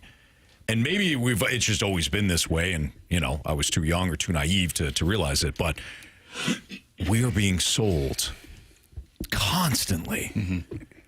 We've always been sold. Okay. Always. But it just feels like now there's not even any sort of, when Wayne's World did the skit in the middle of their movie, and he's like, I'm not a sellout, and he kicks his feet up, and he's like, Pizza Hut and Bayer and Little. Like, there was almost a hat tip to the fact that movies were going to, put certain sponsorships in and whatever. Now it just feels like it's in our face constantly.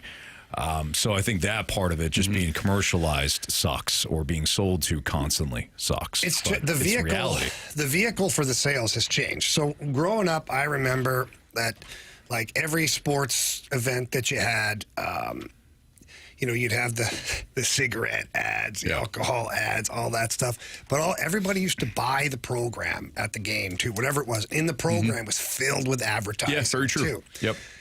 Everything you bought had advertising. So the newspaper that you got every single day.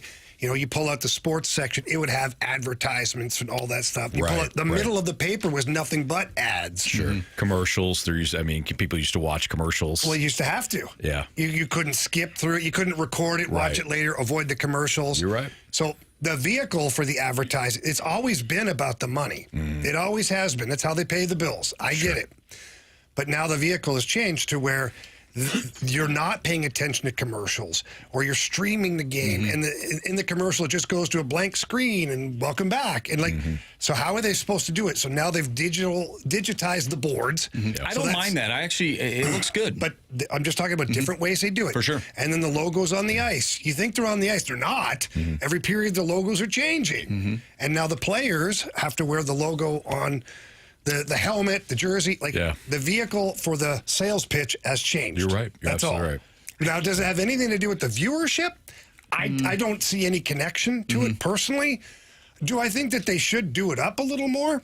Even if it's just digital, putting Stanley Cup finals on the ice, they can do that. I get it. And as far as the patch goes, I don't know. I mean, it's you can't cover up the advertiser because the advertiser's been there all year. So that's the one thing that if I'm paying my freight to put my logo on the jersey for the Edmonton Oilers, it better damn well be there in the biggest moment, which is the Stanley Cup final. So you can see it. That's right. Yeah. Right. So maybe they go without the Stanley Cup patch in the future, and they just make sure it's somewhere else on the ice, or put the patch on the pants. They used to do that too. I just think it looks so stupid. I think is this NHL, a personal thing for you though? Oh, absolutely, because I like good, well clean, like good design, right? That's just how I am. You are like that. You haven't hid from the aesthetically pleasing uniforms. 100%. Even stadiums and things like Absolutely. that. Yeah, that is you. I think the NHL has the best uniforms in sports. The hockey sweater, I think, is the best uniform in sports. And they're making it look like a clown show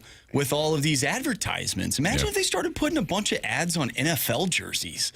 It's going to look dumb. Imagine if some of them do. Yeah. If I'm not mistaken. I think some of them do. Put it on the helmet. Get rid of the helmet, right? They get rid of the helmet logo. Marcia, and you gotta, it's coming for every It's sport, going to look so dumb. You're going to look like a European league. And in a year or two down the road, you won't even know the difference. And I'm going to be 50 years old, or however old I end up being. Complaining about it. Because we look like a European hockey league. Hang on. So let's just go down that road. I know we're up against it here. I'll say one last thing. We're up against it. We're going to get to commercials. We're going to get to some ads. And please listen to those because they're important. Marcia just said something. He said about the ads and this and that. Fine. But you're going to want your Minnesota Vikings to be able to compete for a Super Bowl, right? Yeah, I think they have a good shot In order for the team to do that, right, Carey? Right. In order for your team to do that, they've got to have money to pay players. In order to do that, they've got to somehow make the money. So you may hate the ads, but you don't hate having a good team. I don't know. I look at some of the ads. We'll take the NHL since we're talking about it. Some of the ads on there, I don't even know what they are. How many people are actually using it? That's why they are there. That's why they're there. So that you can go Google it and figure out what the hell it is. Yes. That's why it's there. What the hell is that? Marcia's like, oh, yeah. Oh. I don't. Now they're searching. What's numbers milk? go up. What's this milk thing the Maple Leafs have on their jerseys? Got milk. No, it's an ad campaign. Who drinks milk anymore? My kids. Not me. I'm lactose intolerant. You don't want me having no milk. No. I'll tell you right now. I'll buy you a milkshake one day. The only thing I'm Googling, gentlemen. I'm riding home with you. Heard it brings all the boys to the yard. The only thing that I'm Googling, Anthony, and you know what it is. Oh, wow, yeah, we do. Not on that computer. When you get home, do that. The latest. Oh, the Bagalone. I was reading something. It took me a second for my. I was talking to Carey. The hamster jump back on the wheel. You said it twice. It's one of those things where I heard what you said. Oh man! But it just downloaded in my brain, and that was it. But, yeah, of course, bagel on Stewie, no doubt. All right, we got the Gauntlet next on 101 ESPN.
Hey, this summer, turn your backyard into your favorite destination with Mosby Building Arts. Whether it's a new deck or an outdoor hangout spot, you can start now and pay later. They've got different programs going on throughout the month of June, such as 5% off, 12 months no payments, or decks from just $299 a month on approved credit. You don't need to take on everything at once. You know that sometimes spacing out your home projects makes the most sense. Simple deck refresh or a new patio setup can transform how you enjoy your space. You could start small, feel big. Your home and your happiness are definitely worth it. So call my friends at Mosby Building Arts. They know what they're doing. Lock in that project by June 30th at callmosby.com.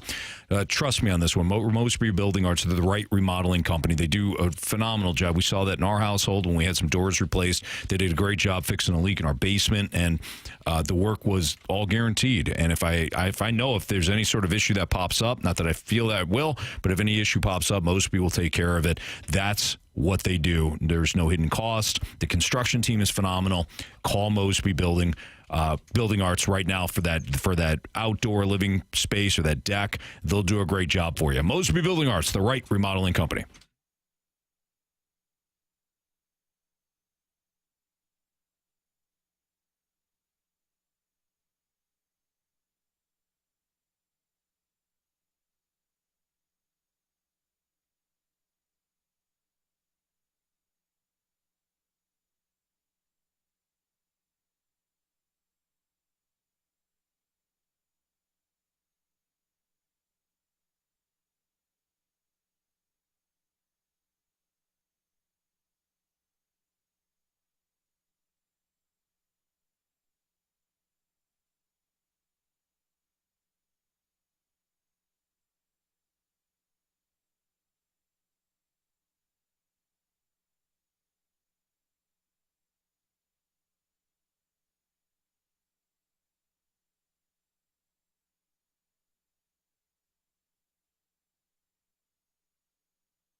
Forward, your time check is brought to you by Clarkson Jewelers, an officially licensed Rolex jeweler. We're having some phone issues. We're trying to get our guy Brian on, who beat me yesterday in the Gauntlet. A couple people panicking in the snake pit that just one that we haven't talked enough Cardinals today. So why don't we talk about the Dodgers and Cardinals while we have an opportunity, CD, to get Brian on the line? Why are they panicking about Because we only spent conversing. 50% of the show thus far on the Cardinals instead of the full 100. Yeah, we did the first 2 segments were Cardinals. Hold on. You can't. Hold on. Okay, go ahead. Did you not hear what I said? What'd you say? We've only talked 50% of the show Cardinals, not 100%. We had the 6-pack, which usually is 2 segments, but somehow it's gotten shrunk to 1. Marsh to that. Amazingly. I don't know how that happens. We did What's Trending, if I'm not mistaken. Did we do that? Yeah. But that was on the NBA playoffs, man. Well, and then we talked hockey. It's just a sports. Come on, man. But we talk sports here. CD, Anthony? stop. Okay, Cardinals pitchers have struck out the second fewest batters in the major leagues this season with 441. Not that strikeouts matter.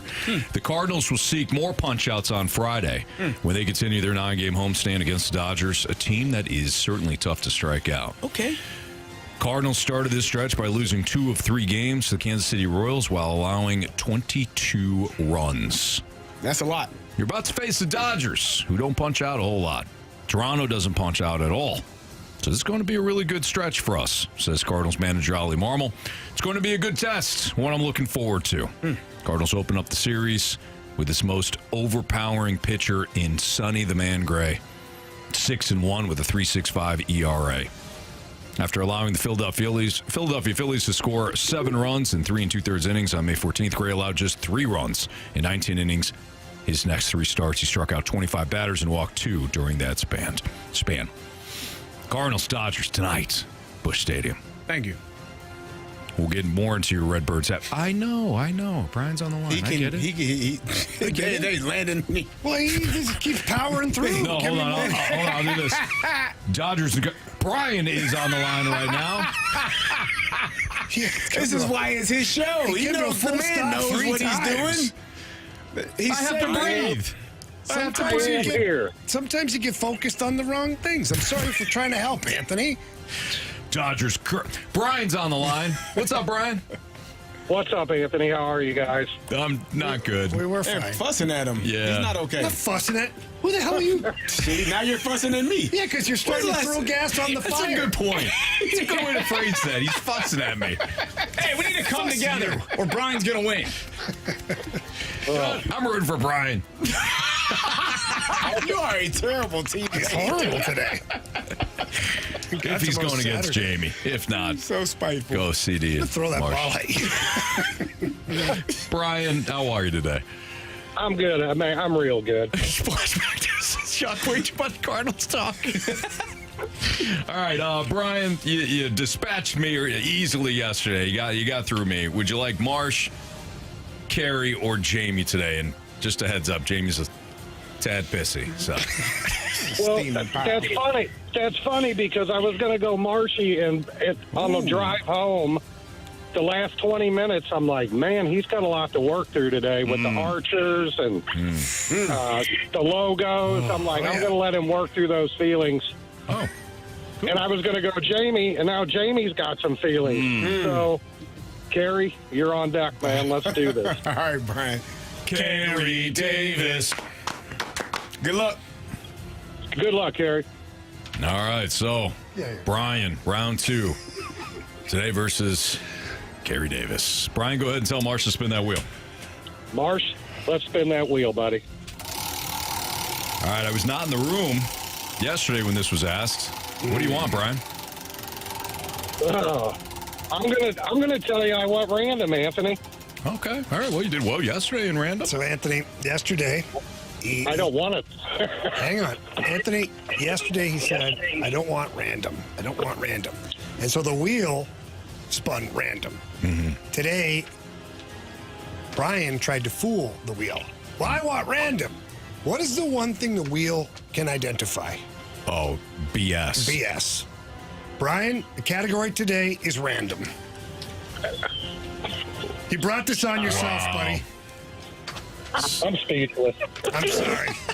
I'm sorry. Hang on. Listen. Marshy, can I spin this around so the YouTubers can see it?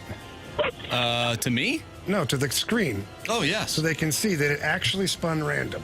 Oh, this is the first time we're doing visual. Well, because I you don't... really still can't see it. Okay, but- well, it's blue. And random, blue's random. Everybody knows blue. Everybody knows blue and random are synonymous. I almost said it, too. It actually changes. Okay, you know what? Every single time. All right, Brian. Jamie, don't do that. Come on back. Come on now. I can't wait for tomorrow.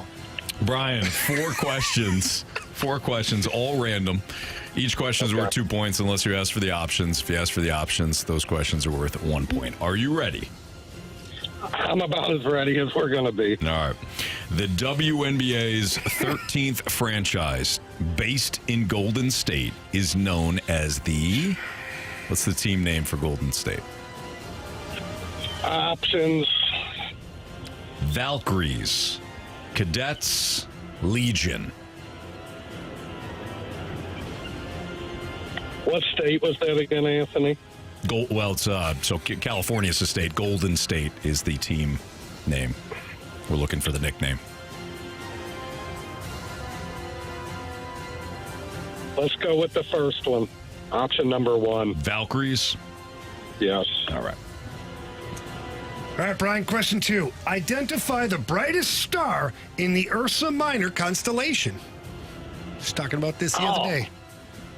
I just knew that one, but I'll take the options. Yeah. Is it Poseidon, Sapphire, Polaris? Let's go Polaris. Final answer.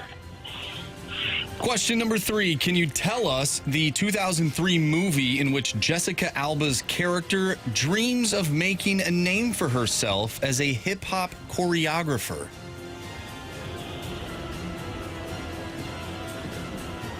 Oh, man. One of my favorites, but I'll take the options there, too. Of course. We watch it once a month at the Rivers house. Your options are Save the Last Dance, Honey, or Step Up. Let's go, Honey. Final answer. All right, final question, Brian. Over 10,000 years ago, corn was first domesticated where? Oh, I'm going to have to take a shot at this one. You know what? I will take the options. Let's play it smart. Sure. Brussels, the Netherlands, or Mexico?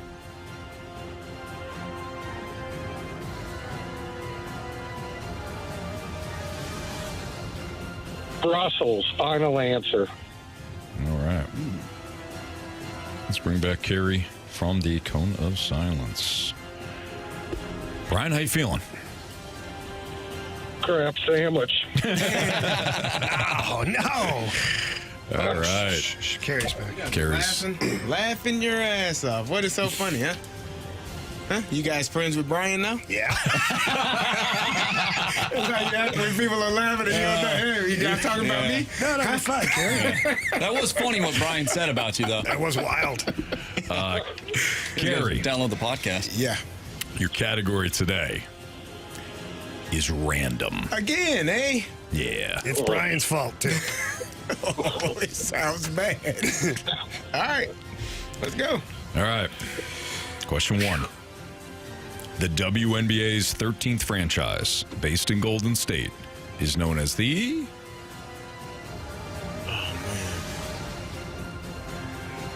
I think I'll know it when I hear the options, I believe. Options. Valkyries, Cadets, Legion. Valkyries, final answer. Question 2, Carey. Identify the brightest star in the Ursa Minor constellation.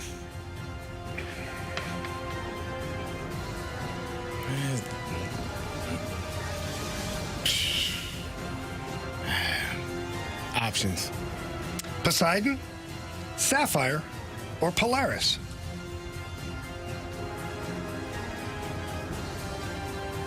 Polaris, final answer. Question number 3. Can you tell us the 2003 movie in which Jessica Alba's character dreams of making a name for herself as a hip-hop choreographer? Oh, man, I have no clue. What? Options. Options are Save the Last Dance, Honey, or Step Up? Step Up. Final answer. All right. Last question, Carey. Over 10,000 years ago, corn was first domesticated where? Over when? Over 10,000 years ago, corn was first domesticated where? And let's be clear, not the band. Thank you. That's Seattle, isn't it? Yeah. Yeah. Is that Seattle? Not no? sure. Parts unknown. No, I don't think corn in is a Seattle? Seattle-based band. And not all of them. They a grunge band? No. Oh. Not all bands in the 90s were grunge bands. No, they all sound the same. Stone Temple Pilots were dial it in Seattle. here, guys, please. Soundgarden, Alice in Chains, most Seattle? underrated. Yeah. Okay. Pearl Jam. Give me the options, please. I hate that I had to take the options on all of these. Options. Anthony, options. Oh, yeah, that's me. You looked right at me, I too. did. I totally did. He was. Guys, I got it. Don't worry about it. I got it. God. Your options. Oh, my head. I was thinking more Seattle bands. I'm sorry. Brussels, the Netherlands, Mexico. Brussels, the Netherlands, Mexico. 10,000 years ago? Yeah. Feels like yesterday. It's like the Cretaceous period. That was 79 million years ago, right? They didn't have corn. Brussels, the Netherlands. Brussels, the Netherlands, or Mexico. Netherlands, final answer. Okay. Oh, it's Friday, all right. Mm-hmm. All right, this is round 2. Ryan versus CD. In random. Bazooka 275. Watching Anthony say he's like watching the Titanic go down. That's harsh. That's harsh. People died. Yeah. He was just standing there. You're ice. fine. That ice you may is have hit the cold. iceberg today, but you're not but sinking. I'm not sinking. No. Not yet. Other days, sure. Other days, not today. Not today. No. All right, let's go over these. The WNBA's 13th franchise, based in Golden State, is known as the... You both said Valkyries. Correct answer is... Valkyries it is. Both of you needed the options on that one. 1-1 tie. Identify the brightest star in the Ursa Minor constellation. You've all said Polaris. Correct answer is... It is Polaris. Polaris. Both of you needed the options. Over 10,000 years ago, corn was first domesticated where? Brian said Brussels. Carey said the Netherlands. Correct answer is... Mexico. Mexico. Great street corn. Yes. Excellent. I love street corn. Absolutely. Comes down to this. Can you tell us the 2003 movie in which Jessica Alba's character dreams of making a name for herself as a hip-hop choreographer? It's a tale as long as time. It's a heck of a movie. You both took the options. Carey went with Step Up. Yeah. Brian went with Honey. Yeah, it's Honey. If it's Honey, Brian wins. If it's Step Up, Carey wins. If it's Save the Last Dance, well, we got more of this. That one, I can tell you. Brian.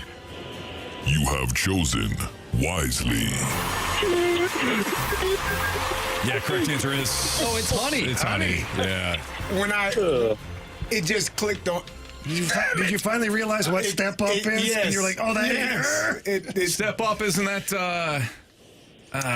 Channing Tatum and Jenna Dewan Yes. Tatum. Yeah. Actually, they might be divorced now, but They are. yeah. Either way, Brian. Divorced, though. Brian, you win again, my man. You have not wanted random twice, and you've gotten us twice in random. So you'll be back on Monday, man. Nice job. Right on. Appreciate it. That tough battle, man. Good job, tough Brian. battle. Way to go, Brian. Appreciate it. Yeah, All right. thanks, guys. Hey, have a great weekend. Have a good weekend, Brian. Hey, you guys too. Go Battlehawks. Go Cards. Let's do Yeah, this. well baby. said. Absolutely. Yep. Nice See you job. Monday. You got it, bud. I don't think people were as disappointed in the honey thing as they were with the Mexico corn thing. 10,000 years ago? Yeah. Carey, it's pretty common knowledge. Clearly. Yeah. Brussels. Yeah. Come on. Netherlands? Come on. Yeah. Where are you growing corn in the Netherlands? I don't know. Never been there. One in I have. Brussels produced Brussels sprouts. Of course, That's where naturally. they started. Yes, absolutely. It was actually Yep. an accident. I'm sure That's what it was. Is Yeah. they picked undergrown cabbage Yeah. is what they did. Mm-hmm. And they didn't realize that they were supposed to grow longer. Yeah. They didn't. So they were pulling this out of the ground early, and that's how they got Brussels sprouts. Yeah, and they said to themselves, we could call it baby cabbage, but why not call it Brussels Well, it was sprout? synonymous with that one farming area in Brussels. Absolutely, it certainly was. And so they gave it the Brussels sprouts. You know what the name of the area was, right? No. Sprout. Oh, that's a good point. I think it was sprout, though, is what it was pronounced that way. And then we Yeah. Americanized it because that's what we do. Absolutely. Yeah. I believe you guys. I'm hungry. That was. It just happened. Google it. That's education, baby. Google Only it. here. Only on the fast lane. What is this?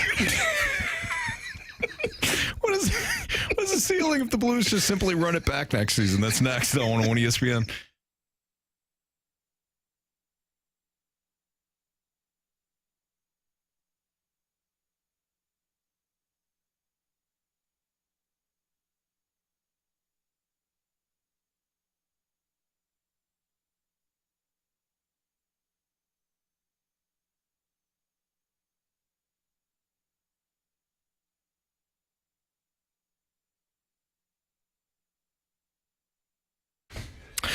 Well, as you know, if you've ever shopped for a car, sometimes the experience isn't fun. But at Auto Centers Nissan Herculaneum, they do make the experience fun because they've got over 1,000 vehicles all in one location in Herculaneum. And they've got great deals. And the sales people that are out there in Herculaneum are fantastic. They make it fun because that's what the buying a vehicle should be about. Again, over 1,000 vehicles, new and used, all in one place, right off I-55 in Herculaneum. No scavenger hunts required, no nonsense. When you go to AutoCentersNissan.com, rest assured that when you go out to Herculaneum, they'll also have the same vehicles there. And during their Nissan Summer Sales event, the deals are absolutely fire. 0% APR for 60 months on both 2025 Rogue and 2025 Pathfinder. Big savings on two American-made, tariff-free SUVs built for summer road trips. And check this out. Every new Nissan comes with a lifetime warranty and a 30-day return promise. We're talking about peace of mind that you're not going to find anywhere else. So don't sweat the car search. Just head out to Auto Centers Nissan in Herculaneum or check them out at AutoCentersNissan.com. Auto Centers Nissan. It's all here.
It's a Fast Lane on 101 ESPN. Hope everybody's getting a solid education today as we drop some knowledge for you. You're welcome. Carey Davis in the penalty box today after losing to Brian. Yeah. No shame in that. Sometimes you lose. You're BFF now, Brian. Oh, Carey's mad at us. Here we go. That's fine. There he goes. Go ahead. He's your BFF, you know. Does it make you feel better just to be angry at us instead of yourself? It actually does. You got to redirect this anger anywhere, somewhere other than myself. Ain't my damn fault. I know, I didn't write the questions. There we go. You didn't answer him either. What? Wait till Monday when you're sitting here. Oh. Yeah. Bad teammate alert. Bad teammate. Now who's a fan of Brian? Yeah, no kidding. All of a sudden. I am. Brian's going to end up winning a trophy because we're just mad at each other. What the hell? All right. If the Blues merely simply bring it back next season with largely the same roster, maybe not the exact same roster, but largely the same roster, what's the ceiling? Do you automatically assume improvements just because guys get they get another year with each other? I do. I mean, you were 1.6 seconds away from being in the second round. So for me, I would think the I want to say bare minimum should be second round. You should get out of the first round. You got a year under your belt. That means you got a year of more experience for Snuggerud, Bolduc. You'll hopefully get a full season and playoffs with Dylan Holloway. Like, you're going to be, in my opinion, you should be further along next year than you were to end this year. Yeah, I would agree with that. And here's the way I look at it is the Blues figured out, one, how they were going to play hockey games, and they figured out what the right details were to their games following the Four Nations. Mm-hmm. And now every guy that was on that roster knows what the expectations are from the coaching staff, from their teammates, from like everybody. They know what success looks like because they went on that 12-game heater and took the best team in the NHL to Game 7 and, quite honestly, pissing it away under 2 seconds left. I'll just say that. I mean, there's no other way to. It's not a pretty picture. It was awful. I still feel like vomiting sometimes when I think about it, but you did it. So now starting next season with all of that knowledge of what it took to get to the playoffs, as well as now all those young guys getting playoff experience, your team should be better. It will be bigger, faster, stronger, all of those things, more experience with the right style of play for a full season. You'll also get a full season of Cam Fowler. You didn't have that last year. So I see a lot of positive things where there's going to be internal growth just because of the process of every player knowing the way they're supposed to play and executing it that way. I'll take it a step further because Jamie has Sam Bennett is a guy you like him, huh? You want him here? The Blues get Sam Bennett Western Conference Finals. Oh, I don't disagree. That's what I'm saying today. If they get him, that's where they'll be. Will they make it to the Stanley Cup? I don't know because that's tough as hell to do. Barring any crazy other stuff that would happen, like for players. Injuries, things of that. If all things considered, yes. There you go. I think it's not off the table. That's our take. Go get him, Army. Yep. We got you. We got it all figured out for you. Yeah, we did the work. We did the hard work. I didn't say that. That was Carey Davis at 4:29 p.m. with Jamie signing off on it. Oh, I think this team this year could have made it to the Western Conference Final. You're not wrong. Watching Dallas play after that first round, and knowing now that Pete DeBoer was getting fired. Because that's what we knew under no shadow of a doubt. Yeah, but we know things now. Yeah. It's like having the almanac. Right, absolutely. The old almanac. Yep, then doing nothing with it but terrorizing the entire town and then turning it into one big casino. Old Biff Rivers over there. Old Biff Rivers is right. That's correct. Okay, so you guys got Sam Bennett. Is that what I heard? Yeah. I'm going to call him later. We made the trade. As soon as the Stanley Cup's we signed over. him. He's a free agent. We signed him. Yeah. It's done. No, actually, no, we'll do. We'll send Florida just a little something in a trade. Okay. Just to get his rights. Sign and trade? Just a little something. Just here, a little something for the effort. You know? Here's a third-round pick for Sam Bennett. Then you get to negotiate with him first. We already know he's going to sign. There you go. And now you don't have other people, interfering with your guy. Again, Jamie and I did the hard part. Yeah. Yep. It's done, essentially. Come on, Steiner. Let's go. Yeah. Quit shopping at IKEA. Get on the phones. That's you got to furnish his place. How do you know? He loves putting that stuff together. I talked to him. How do you know that all Swedes shop at IKEA? Have you seen the size of those stores? You better have everybody in Sweden shopping there. They sell the little Swedish candies, too. Steiner loves those. I'm serious. He does. What's the one candy that you got for us from Canada? Coffee Crisp. It's coffee, but it's crisp. It's the name, Anthony. It's a chocolate bar.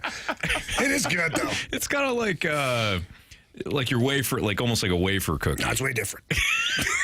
It's from Canada. It's way different. It's coffee flavored. Is it mushroom flavored? No. Carey? Nah.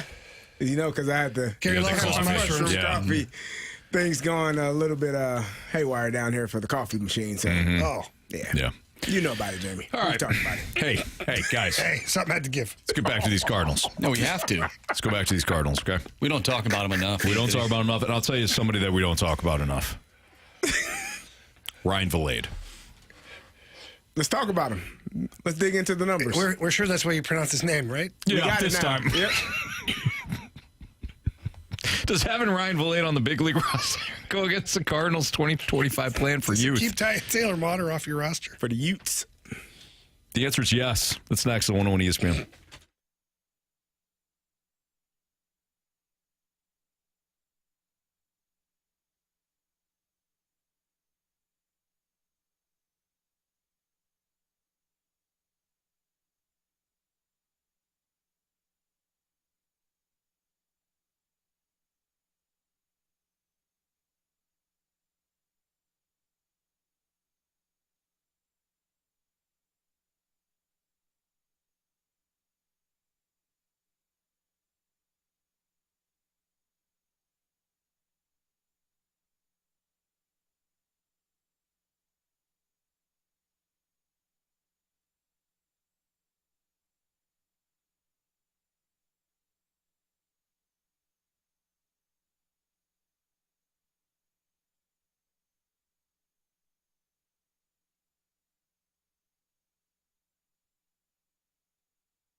101 ESPN Sports Center.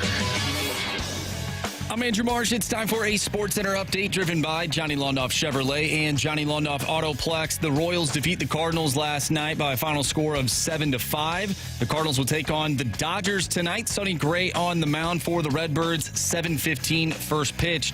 Tonight on 101 ESPN, you can listen to Game 2 of the NHL Stanley Cup Final between the Edmonton Oilers and the Florida Panthers. Pregame starts at 6:30.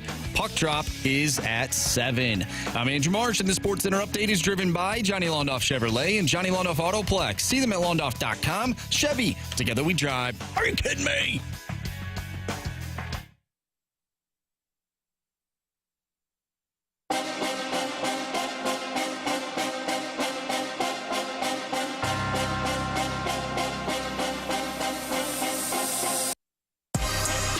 It's fascinating on 101 ESPN. Is Ryan Vilade on the big league roster basically going against the Cardinals 2025 plan for youth? And what we mean by that is, with him being on the roster right now, because of the Jordan Walker injury, is he taking away opportunities for other players? I think it's, if they knew that Jordan Walker was going to be activated, I think he's eligible on Sunday. If he knew it was just going to be a short stint to the IL, having Ryan Vilade up is not a big issue. Have him on the bench. You're not worried about him getting missing out on ABs in Memphis. Not a big deal.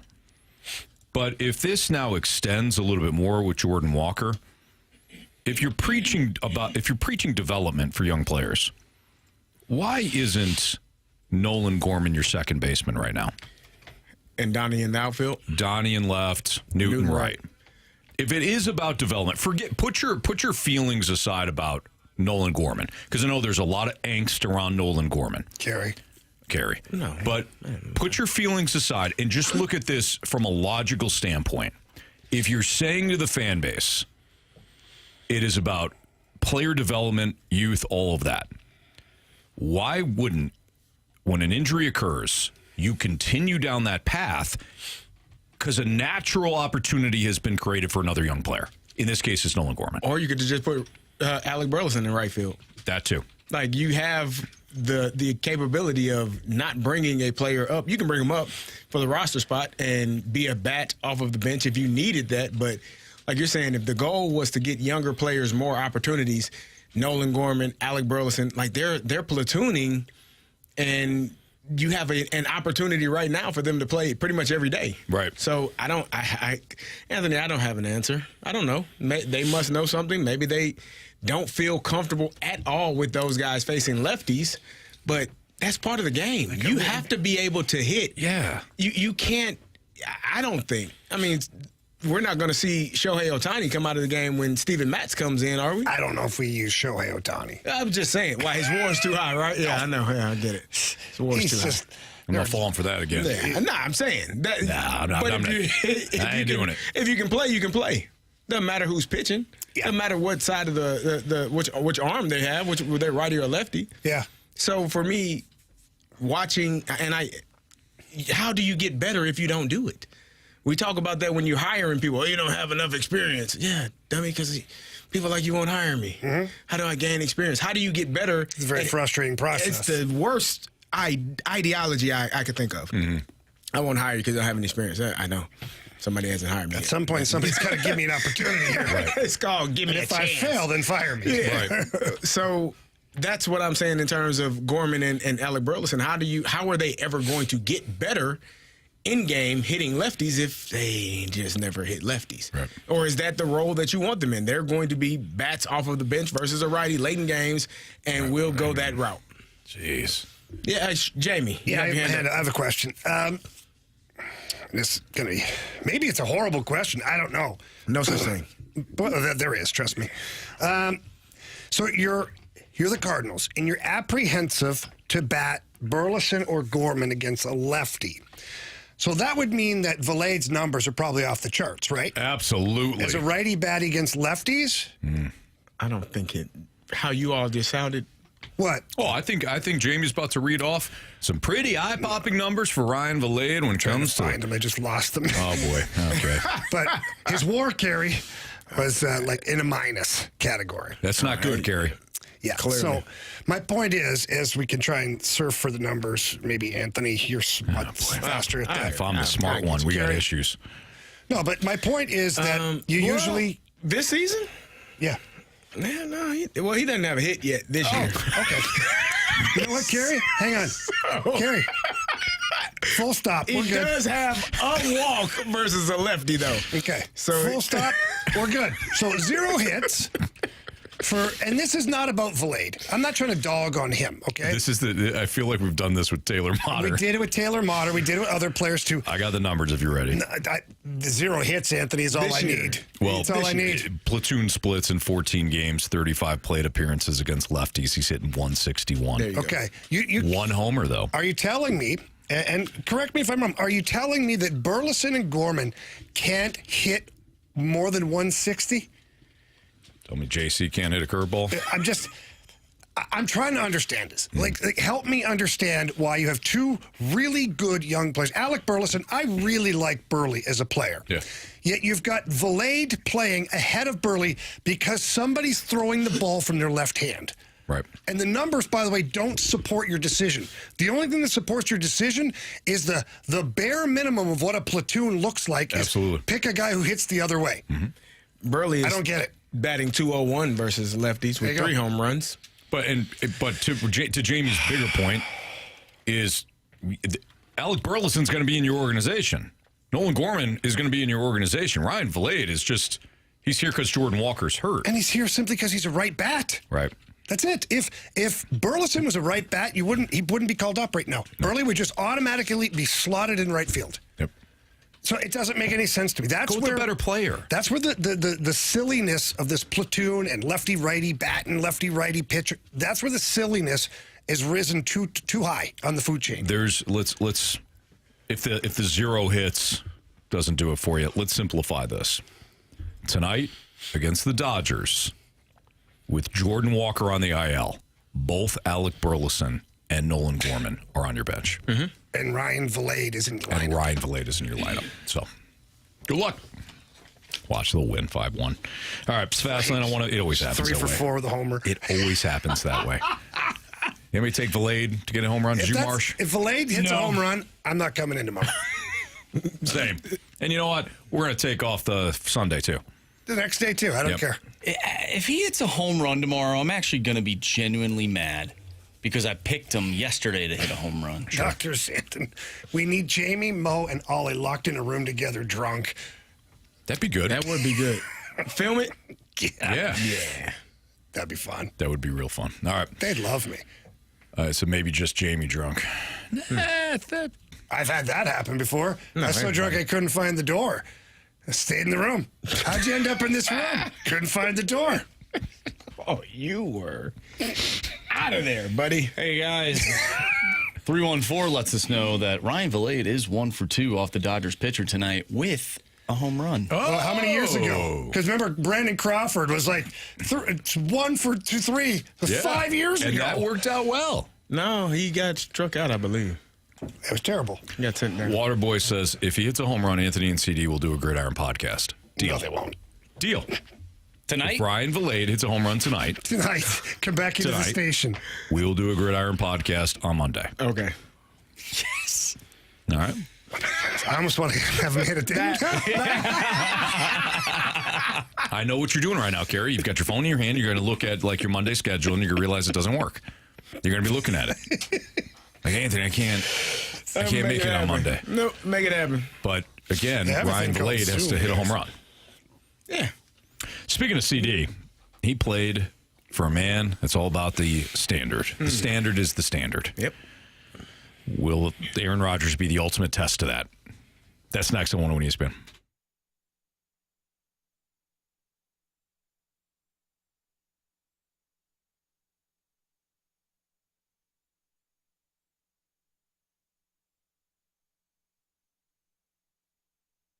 Selling your home can be complicated sometimes, especially when the market's shifting all the time. Not going to get into interest rates, but we do know that makes the market fluctuate. Certainly the price of your home, inflation, all of these things. Why would you trust just an average real estate agent to take over the sale of your home? It is the biggest purchase or sale that you're going to have in your life, and you need to trust somebody. That person needs to be Gloria Liu with Your Home Sold Guaranteed Realty. Gloria Liu has been doing this for over 20 years. I mean, just an amazing amount of knowledge when it comes to selling homes, especially here in St. Louis where the prices vary. They range from area to area, county to county, city to city. All that stuff matters because you want to price your home the right way so that, one, it sells quickly. You don't want to be on the market forever. And two, you want the most money for your home. That's why Gloria Liu can get that done for you. She's been doing it forever. And trust me, she is the person that I call every single time. Anytime anybody asks me about it, I'm call Gloria Liu. But you got to do me a favor. When you call Gloria Liu, you have to tell that Jamie Rivers sent you in. Her number is 314-325-6888. That's 314-325-6888. Or you can visit GloriaHasTheBuyers.com.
Fast Lane on 101 ESPN. Our guy, Carey Davis, won a Super Bowl with Mike Tomlin.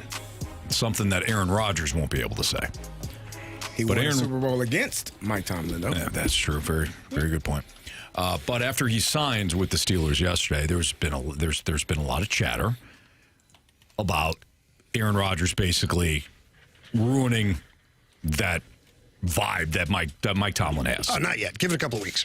Yeah, not immediately. Not immediately. But eventually. It's like a computer virus. It gets in there and doesn't do damage right away. Just all of a sudden things start to go a little haywire. Right. Yeah. You're refreshing a lot. You don't even really know what's going on until it's too late. Yeah. Just ask the Jets. Right, exactly. Ask Robert Saleh. If you can find him. What? Carey. Oh, he's in San Francisco, isn't he? How will Mike, you have experience with this, how will Mike Tomlin handle the ultimate you-know-what in Aaron Rodgers? So he's only on a one-year deal, speaking of Aaron Rodgers. I don't know, Anthony, you follow the Pittsburgh Steelers to a degree. Mm-hmm. You follow some of their best players. Antonio Brown, where did he end up? He wound up after with the he Raiders. left. Yeah. Why? He was traded. Yep.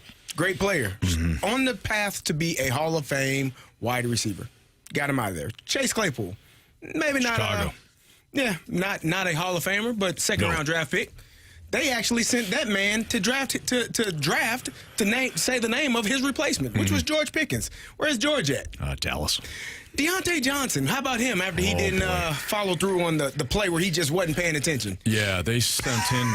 That was great. They sent him to Carolina. They have no receivers, and then they traded him. Because he just couldn't do it, right? Mm-hmm. Two of the four two of them had been in Pro Bowls. Yep. The other two, like I said, higher draft picks. Yeah, it's not going to happen, in my opinion. Le'Veon Bell. Bacon, Rap Wiener brings up Le'Veon Bell. They said if you don't want to play, you don't have to play. You can sit out the entire year. We don't give a damn. Mm-hmm. Like, when you say the standard is the standard, that is what that means. Like, we have a standard of how we do business here. Russell Wilson came in, and everyone, Russell's going to be doing the corny, let's ride, all the gimmicky things he's done his entire career. He had an office for himself and 2 parking spots in Denver. Not happening in Pittsburgh. Because one office in Pittsburgh. He had none. One people at the top, whichever one he was able to get to when he got to work, I'm sure. Just it is what it is. In fairness to Russ, he did say that all teammates were allowed to go into the office and talk to him at any point. No, he said they weren't. Open door. It's an open door. After they talked to his publicist. No, that's on the phone. That was in Seattle. Number. Well, it's carried over. That was on the phone, though. Yeah. So none of that took place with those people. High-profile players, people that, maybe had some issues on the field or off the field, just how they carry themselves. Those people are removed from the organization. I'm not confused by the fact that Aaron Rodgers only signed a one-year deal. If it works out well, they might renew it and say, hey, let's do it again for another year. If it doesn't, cool. We tried.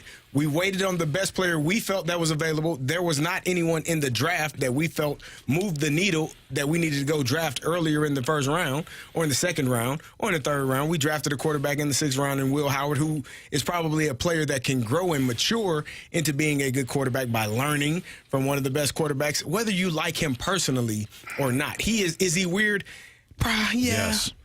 But so Did you try to say probably? I don't know him personally. I just know what I see. Is that weird? Would you go on vacation with him? No, because I don't. No, I probably wouldn't. Okay, just asking. I don't think so. Would you describe him as arrogant? From what you see on TV, yeah. But he also has teammates that love him. Devontae Adams. Yeah, those guys he drags around all over the place. Devontae Adams couldn't wait to get back and play with Aaron Rodgers. Yeah. Alan Lazard. I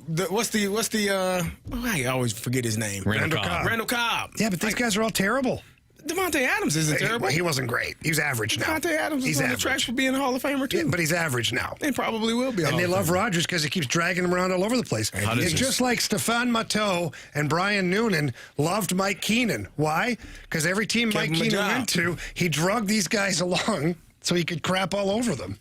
How does his family like him? That's the question. I don't think they like him either. He doesn't like them. So they're even. I don't like you back. So it's fair. That is a good way to do it. He doesn't like them and they don't like him. Yeah. So it all works out. Yeah. I mean, somebody was asking in the snake pit, Captain Falcon was asking, why the hate with Aaron Rodgers on the show and things like that. I just think he's a smug, you know what. Yeah. I think. And I really didn't like, in all seriousness, I didn't like how he would use his platform on Pat McAfee's show to basically throw members of the Jets under the bus, and including some of those receivers. I mean, there's rarely accountability that comes with Aaron Rodgers when he speaks. It was the Packers' fault. The Packers mishandled. I just went into the dark cave, and then I came out, and I said, I'm going to be a Packer, and they didn't want me. Like, he's got a way about him that just is always someone else's it's your fault. It's not my fault. The Packers didn't do this.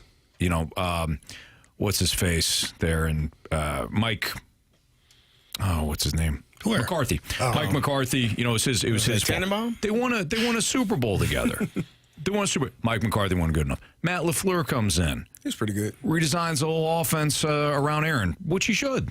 Mm-hmm. And then he didn't want to be he didn't want to be a Packer anymore because they drafted Jordan Love. Okay. Then he goes to the Jets. It's the Jets' fault, which honestly is probably the Jets' fault. Let's be honest about it. Is there some sort of accountability that comes with Aaron Rodgers? I say no. Well, probably maybe not. But even with that being said, there will be a level of accountability in Pittsburgh, in my opinion, just based off of what I know of Mike Tomlin. Like, the expectation is we're here to. If you're not here to try to win a championship, you should go elsewhere, because that is truly what the standard means. The standard is we got 6 Lombardis. When you walk upstairs and you walk to the offices, there are six Lombardi trophies that you have to pass by. That's the damn standard. And the men that played before you, that's the expectation. Like, for me, when you get to see Mel Blount before Franco passed away, when you get to see these guys, Lynn Swan, like, you see these men at the facility. Mean Joe Green, like, when you see them, like, that's the expectation. It's okay, all right, yep. It's not about me. Right. It's about every man that played here before me and the expectation that they have for us to go out here and play our butts off.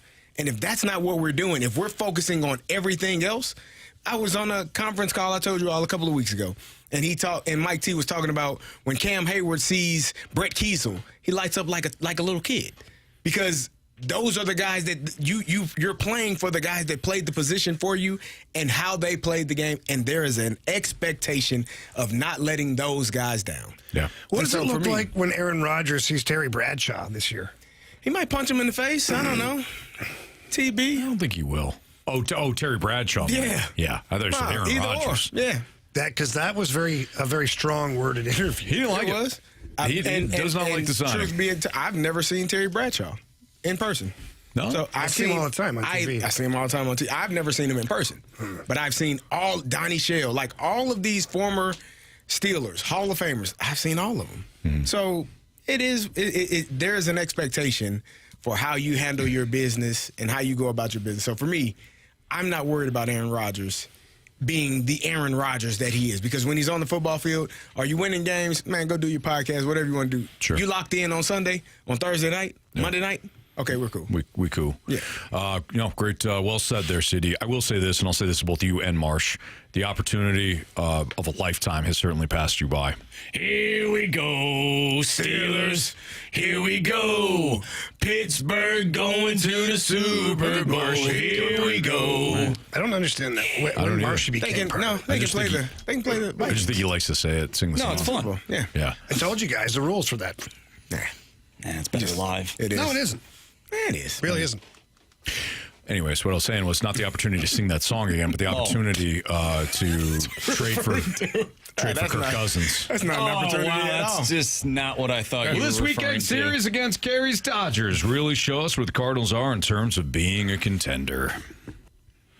Probably not. That's next on 101 ESPN.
.504, your time check is brought to you by Clarkson Jewelers, an officially licensed Rolex jeweler. Will this weekend's series against the Dodgers really show us where the Cardinals are at in terms of being a contender?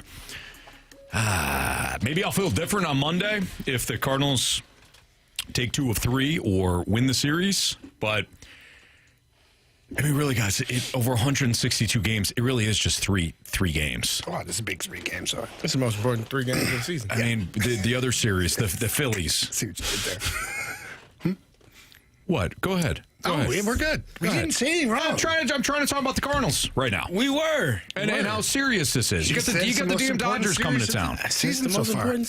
Nah, you laughing. You're joking. You don't get it. This isn't a joke, guys. The Cardinals are continuing to lose. And you guys have done nothing.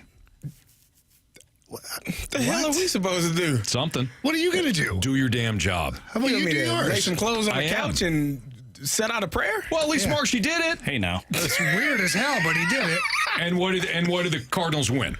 The World Series. Exactly. Well, are you still doing Marshy it? hadn't done it yet then. Yeah. He hasn't had an opportunity. He drew a picture of himself? Multiple times. You did it multiple times? Yes. Oh, yeah. You didn't know that? I thought it was once. You didn't see the pictures? Anthony. I saw the pictures, but I thought it was just one picture. No, there's multiple pictures. I didn't see I was them. going to sit on that couch every single game. I had to go places, and then I would bless that couch whenever I left. And when I didn't bless it, Anthony, they would lose. So when it really boiled down to it, I had to bless that couch. And that's why they won. That's why they won the World Series. Jamie, they won those last 2 games. Jamie has blessed many a couch in his time. Patio furniture.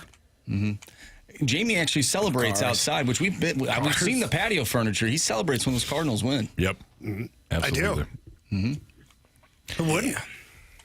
Anyways, he hasn't been able to celebrate in a while. Well, it's been raining. I still celebrated. Oh. Anyways, it's still only 3 games in 162. I don't know. It's a measuring stick, kind of. Is it? But if they drop all 3, are we saying upset? Season's over with? Carey, I think what Anthony's saying is these 3 games don't matter. No, I'm saying that's only 3. I'm only saying 3 in 162. He said it's not important. Every game matters, Anthony. Of course. But you're ready to just say, well, that's fine. It's only 3 games of 162. I'll read the question again. Will this weekend series against the Dodgers... Oh, wait. Will this weekend series against the Dodgers really show us where the Cardinals are in terms of being a contender? I think it does, quite honestly. You're really saying that now. When you say if they get the doors blown off them, if the pitching gets lit up, if the batters can't hit the ball, I'm like, okay, this is maybe a little more perspective on. Hang on, you had your chance. A little more perspective on where they are as far as actually being National League contenders or playoff team. Go ahead. Let's say that they win 2 out of 3 or sweep. You think this Cardinals team is on the same level as the Dodgers? No, but you're missing my point. I'm not saying anything to do with the Dodgers. I'm just talking about this team as a competitive team. If they just get wiped off the face of the earth, it's not the end of the world, but it's eye-opening. And for me, it's not if they get really embarrassed. Mm-hmm. Then that's eye-opening. If they're competitive in the series, even if they lose the 3 games, I'm like, okay, work to do, fun baseball. This guy was good. Need improvements here. Like, there's always something to gain from those things, Anthony. A contender, Don't just give up. A contender. Nobody just gives up. A contender. You gave up. Dodgers really show us where the Cardinals are in terms of being a contender. 3 games don't matter. Who wrote the question? Marsh. Okay. I was just trying to figure out what a contender what it means. Well, Marsh, you want to say something? World Series contender. Like a contender in the playoffs. Thank you. It's the measuring stick. You just mentioned it. That's what I want to know. He says World Series. You said playoffs. The Dodgers are a World Series contender. Absolutely. And if you beat them 3 times, Anthony, you're a World Series contender? I don't think that's how that works. That's not what we're doing. It's early in the year, but at least not like did you read this? You can't possibly. Did you read the rundown? Right, did you read the rundown? This is like Carey with Warren the other day. He's that stubborn. He is. Have you met him? I have, but usually he snaps out of it. This is the segment, though. It's Friday. He's ready to go. Marshy, is this the vision you had for this segment? Absolutely. Thank you. I knew somebody would blow up. It's like, which version of Matthew Liberatore is the real version? You know, it doesn't matter. Let's talk about the Blues. No, that's the segment. It's about Liberatore. Okay, so Anthony, based on the fact that you've said these 3 games don't matter, then I've not said that once. You did, though. You're like, it's 3 of 162. So then when do you start valuing games? October. I knew he was going to say that. If it's not a red October, I'm going to punch myself in the face. I knew he was going to say that. What's the problem? You know it, too. That's the worst part is he was set off because Carey hooked him twice early in the show. He did. Anthony's been sideways ever since. I kind of thought I'd get Carey, but... Anthony got called the Titanic, and he's trying to do that to the show today. I thought I'd get Carey, and lo and behold, I got you, Jamie. Nice consolation prize. No, you didn't. No, you believed your crap. Jamie, I thought you had some really good points. I'm waiting for it. No, I'm being serious. Nobody's nice on this show. I'm being serious. I'm trying to change the vibes in here. We still have like 50 minutes left. So are they a contender for the playoffs if they sweep the Dodgers? In your opinion? No, they're just 3 games, Carey. We got a long season. I knew it. It's not even Flag Day yet. Oh, it's a good start. So we are getting I closer. think when you start adding the past series that they've had, the series versus the Rangers, and then the series versus the Royals that they just had, you lost both of those series, and so you're starting to maybe see what this team. If you get swept by the Dodgers, I do think that gives you a better indication, because now that's 3 series in a row where you haven't won. And against the Rangers, you were giving up a lot of runs. We've slowly but surely started to see the starting pitching kind of tail off in terms of the ability to go 6, 7, 8 innings, which is what I said earlier this year. If Fetty went a complete game, we were like, oh, it was mind blowing. Like, oh, damn, he pitched the whole game, right? So if they get swept, and it is like the starting pitchers are getting beat up from start to finish. You need 4 innings, 3 1/3, 3 2/3. Like, you're looking at it, you're like, oh, okay. Oh, probably not what we. Marshy, what's you talk to you? Don't let him have a question. Carey, I have a question. No. Carey, I have a question. Anthony's got his hand up. No. It's a serious question. I don't believe it at all. It is. Just wait, Carey. Better put your mouth guard in. How did you guys feel in April about this team? I've been even keeled. You should ask him. He has been. How did you feel about this team? In April, I was the same. I was like, you know what? Let's find out what we have. I've said it since last year. I'm like, run it back with the same group. Let's see what we have. But did you feel as though that they were a contender in April? No. Did you feel that the Blues were a playoff contender before 4 Nations tournament? No. For the playoffs, to make the playoffs? No. They're 8 points out. I had my doubts. Yeah. Yes, so no. The answer is no. So that's my point. And my point is... You just made his point. Thank you. I didn't. You did. No, but we're that far into the season. Flag Day's right around the corner. There was still... You just made his point. There was less time for the Blues. There was less time for the Blues to become a contender than the Cardinals do now. We got a long way to go.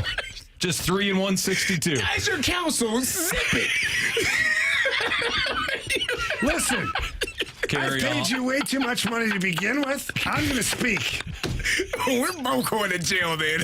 No. I'll Carey, you still have the documents that I forwarded you earlier about your client here. We can settle after.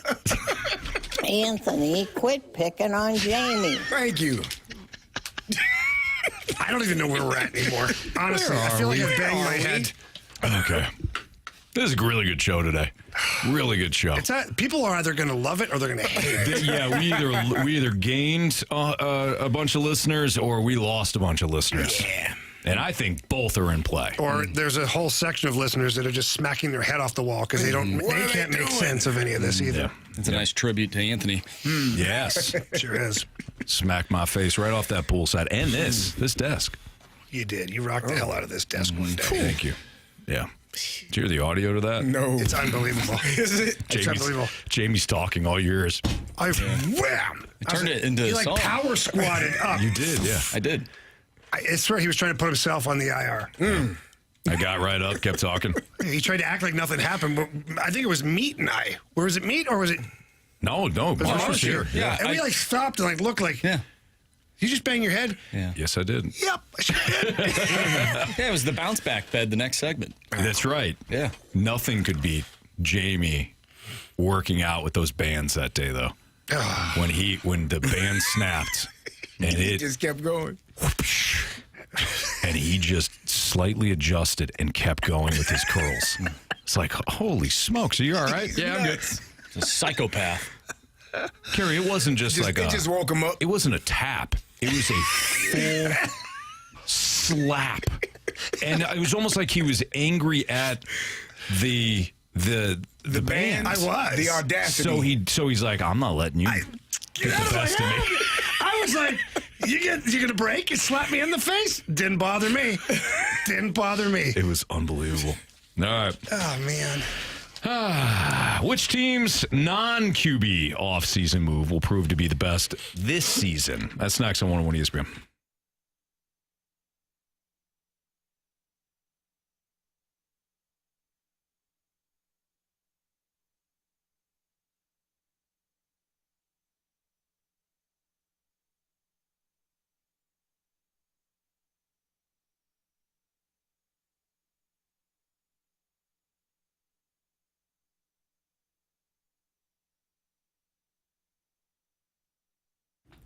Hey, it's Carey Davis, and when it comes to your home, you want something that lasts. You don't need fancy gimmicks, just solid work that stands the test of time. At Window Nation, they've been St. Louis's trusted window pros for years, providing reliable, durable windows built to keep your home secure and comfortable all year round. Don't overpay for expensive windows that may not be as good. Right now, Window Nation is giving you an opportunity to buy 4 windows and get 4 free. Get a free entry door and a pair of St. Louis Cardinal tickets when you buy a house full of windows. You can get 0 down, 0 interest, and no payments for 2 years. You will pay nothing until 2027, and they are outstanding. Those new windows can be installed in 1 day or less. Reach out to them today, 866-90Nation.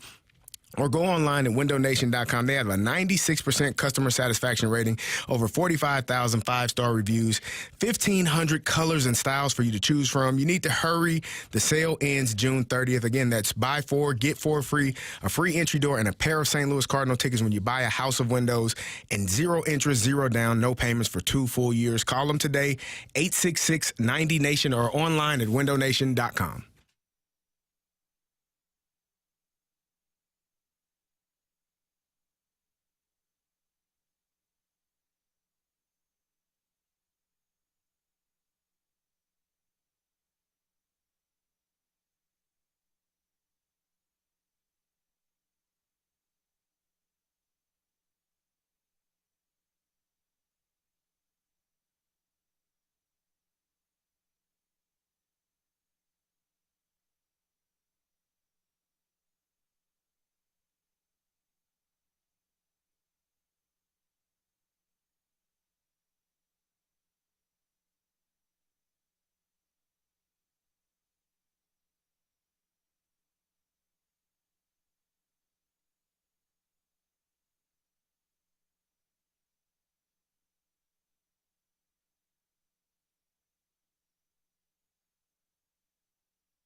This is Fastline on 101 ESPN. Carey, I know that you wanted to talk about which team's non-QB offseason will prove to be the best. So obviously we're not talking about like the Seahawks signing of Sam Darnold or the Raiders acquisition of Geno Smith, but non-QBs. Yeah, there's a lot of teams that obviously made some moves in the offseason in terms of free agency or via trade. And so I was wondering what you all thought would be the most impactful off-season edition. So I got some teams on there. I got some names. Rams, Devontae Adams. The Cowboys just traded for George Pickens. DK Metcalf to the Steelers. Joey Bosa to the Buffalo Bills. I know you love the old Buffaloes. Yeah. And football. Bosa still got enough gas in the tank to make a difference there? You don't think so? I mean, he's better than what they have. Yeah. No question. But I also feel like he's been overrated. His entire career? Not his entire career, but of late, yeah. Banged up.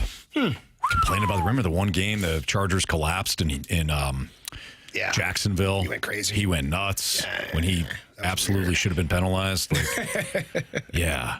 I don't know. Just more of a Nick Bosa guy. Okay. DeMarcus Lawrence. Significantly better Bosa. Younger, too. Younger, better. Yeah. Handsome as ever. DeMarcus Lawrence to the Seahawks from the Cowboys. Josh Sweat, former Super Bowl champion from the Eagles to the Cardinals.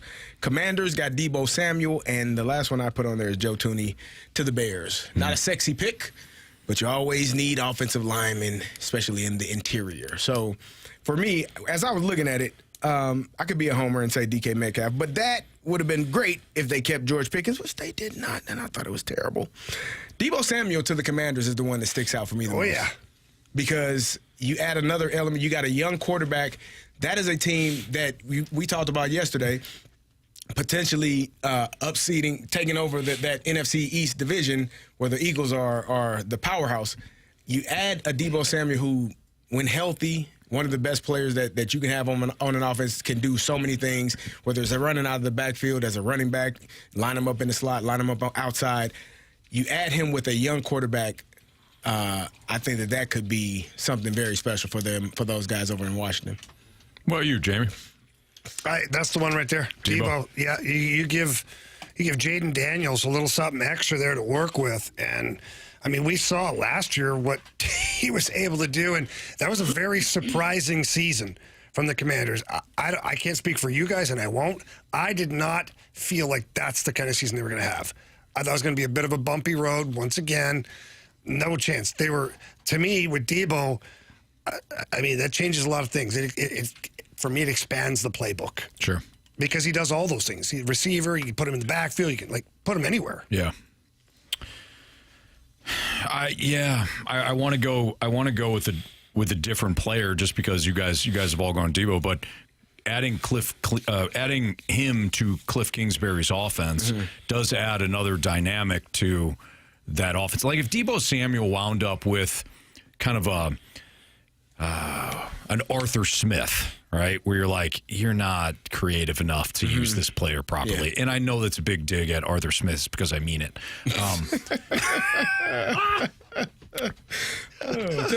If it were a backup tight end, Arthur Smith, oh man, that's your guy. But if it was a non-creative play caller, then I don't think he'd maximize Deebo Samuel's abilities. Yeah. I think Kyle Shanahan was a big reason why Deebo Samuel had so much success in San Francisco. He's somebody that you have to design plays for around the line of scrimmage. He's a football player through and through, but again, there's got to be some creativity there. Cliff Kingsbury, say what you want about him as a head coach, he has typically been a pretty good play caller.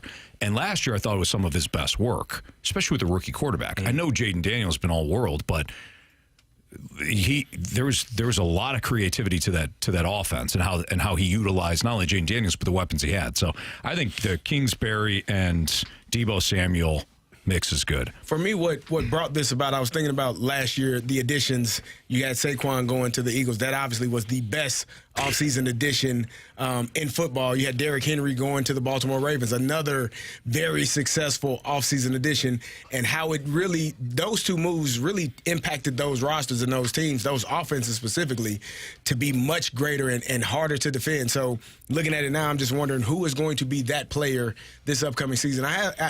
The other name, if I put Deebo as number one, Joe Thuney would be the second one. I was going to go there too, yeah. Because being able to protect, and they not only got him, they got a couple of other offensive interior linemen. Drew Dahlman, the center. Yep. Right, so for me, having an interior offensive lineman for a team that couldn't protect the quarterback, a young quarterback just like Jaden Daniels was last year, and Caleb Williams, that to me is probably and that's not a sexy pick, but that's probably one that if they're able to keep him upright and they got the receivers that they have in the passing game and the running game going, the Bears could surprise some people as well. I do have questions. I brought these up before. When you bring in so many different players, like they completely overhauled the offensive line, as Carey just mentioned. So you got Joe Tooney, you got Drew Dahlman, and the other acquisition was Jonah Jackson from the Rams. When you make so many different moves, I know that the media and the fan bases start to get excited. Typically, those teams it doesn't work out because you have too many moving parts. But when it comes to the Bears, at least they added a whole bunch along the O-line. Like if you're going to add, you might as well add along the O-line. The other thing that they did too was added a couple of defensive players along the defensive line. So at least with the Bears making a whole bunch of wholesale changes, they made it in the trenches instead of saying, "Oh, we're going to completely overhaul our receiver group. Now we're good." No, those are typically ancillary pieces. So I like what the Bears did this offseason. I agree. And they added one of your guys, Grady Jarrett. Grady Jarrett to the defensive line. And he's a great leader. Yeah. He's a great leader. Well, I mean, he was loved in Atlanta. I still don't know why they dumped him, quite frankly. I like that. That's a move that, even though he's not the same player as what he was, that's somebody you hang on to and just say, look, we'll continue to give up a little cap space and figure it out so that we have the ultimate leader there. It's Fastlane on 101 ESPN. We've got Beat the Streak and Bet the Board next.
101 ESPN Sports Center. I'm Andrew Marsh. It's time for a Sports Center update brought to you by Saliga Heating and Cooling. The Cardinals take on the Dodgers tonight with Sonny Gray on the mound. First pitch tonight is at 7:15. Tonight on 101 ESPN, you can listen to Game 2 of the Stanley Cup Final between the Edmonton Oilers and the Florida Panthers. Pregame starts at 6:30. Puck drop is at 7. If you missed any of the nonsense today on the show, make sure you go to 101ESPN.com or check out the free Dobbs Tire and Auto Center's 101 ESPN mobile app. Just head to the podcast page and you'll find all of our shows there. And it's all brought to you by the Schaefer Door Company. We have Beat the Streak and Bet the Board coming up next. I'm Andrew Marsh, and the Sports Center update is brought to you by Saliga Heating and Cooling, a Daikin heating and air conditioning dealer.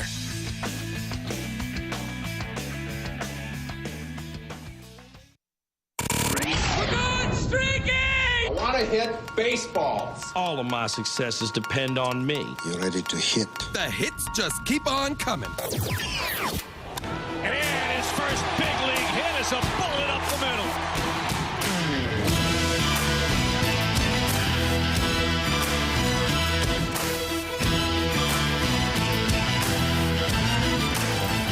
It's Fast Lane on 101 ESPN. Time for Beat the Streak. We got our guy Justin back on the line right now. What's up, Justin?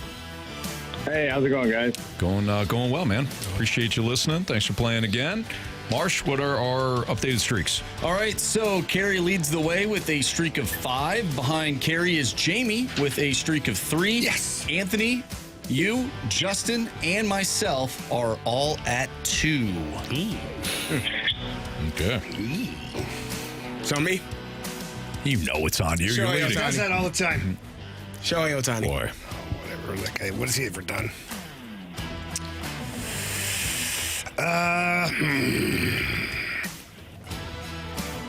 Freddie Freeman. Freddie Freeman, huh? All right, Justin. All right. I've been getting a lot of flack from my friends about not picking Cardinals, so trying to get the best of both worlds here. We're going with Tommy Edmonds. Wow. Well done. Honestly, not a bad move. Yeah, not a bad move. All right. Yeah, I'll take Mookie Betts. Save us, Marshy. Well, Justin took the former Cardinal. You guys are all despicable. Here comes another Dodger. Teoscar Hernandez. Give me Mason Wynn. Yeah, good for you. Wow, look at you go. Who were you really going to go with until the last second? No, I'm going with Mason Wynn. I've not had success with the opposing team this year. My long streak, the one that was the actually now is the record holder, all Cardinals. Okay. Well, you good. think those Dodgers are going to do anything tonight, Anthony? I certainly do, yes. Okay. Yeah, absolutely. The Cardinals are favored. Huh? Favored in what? Well, that makes sense based on the pitching matchup. Sonny Gray versus the one guy nobody's heard of. Roby. Which means that guy's going to pitch a gem. Roby. No doubt. Yeah, Roby. Dakota Roby? Yeah. He's good. That Roby. All right, Justin, good luck to you, man. Have a great weekend. All right, guys, appreciate it. I'm going to the game tonight. I'll try and bring home a winner. Yeah, heck yeah, man. Absolutely. Yeah, let us know if you see Carey in that Dodgers hat tonight. Yeah, please do. Take photos. I definitely will. All right, man. Thanks, Justin. We'll see you, pal. All right, that was Beat the Streak. I don't think Time the to game play. is going to get... Oh, Bite your tongue. It's time to play Bet the Board.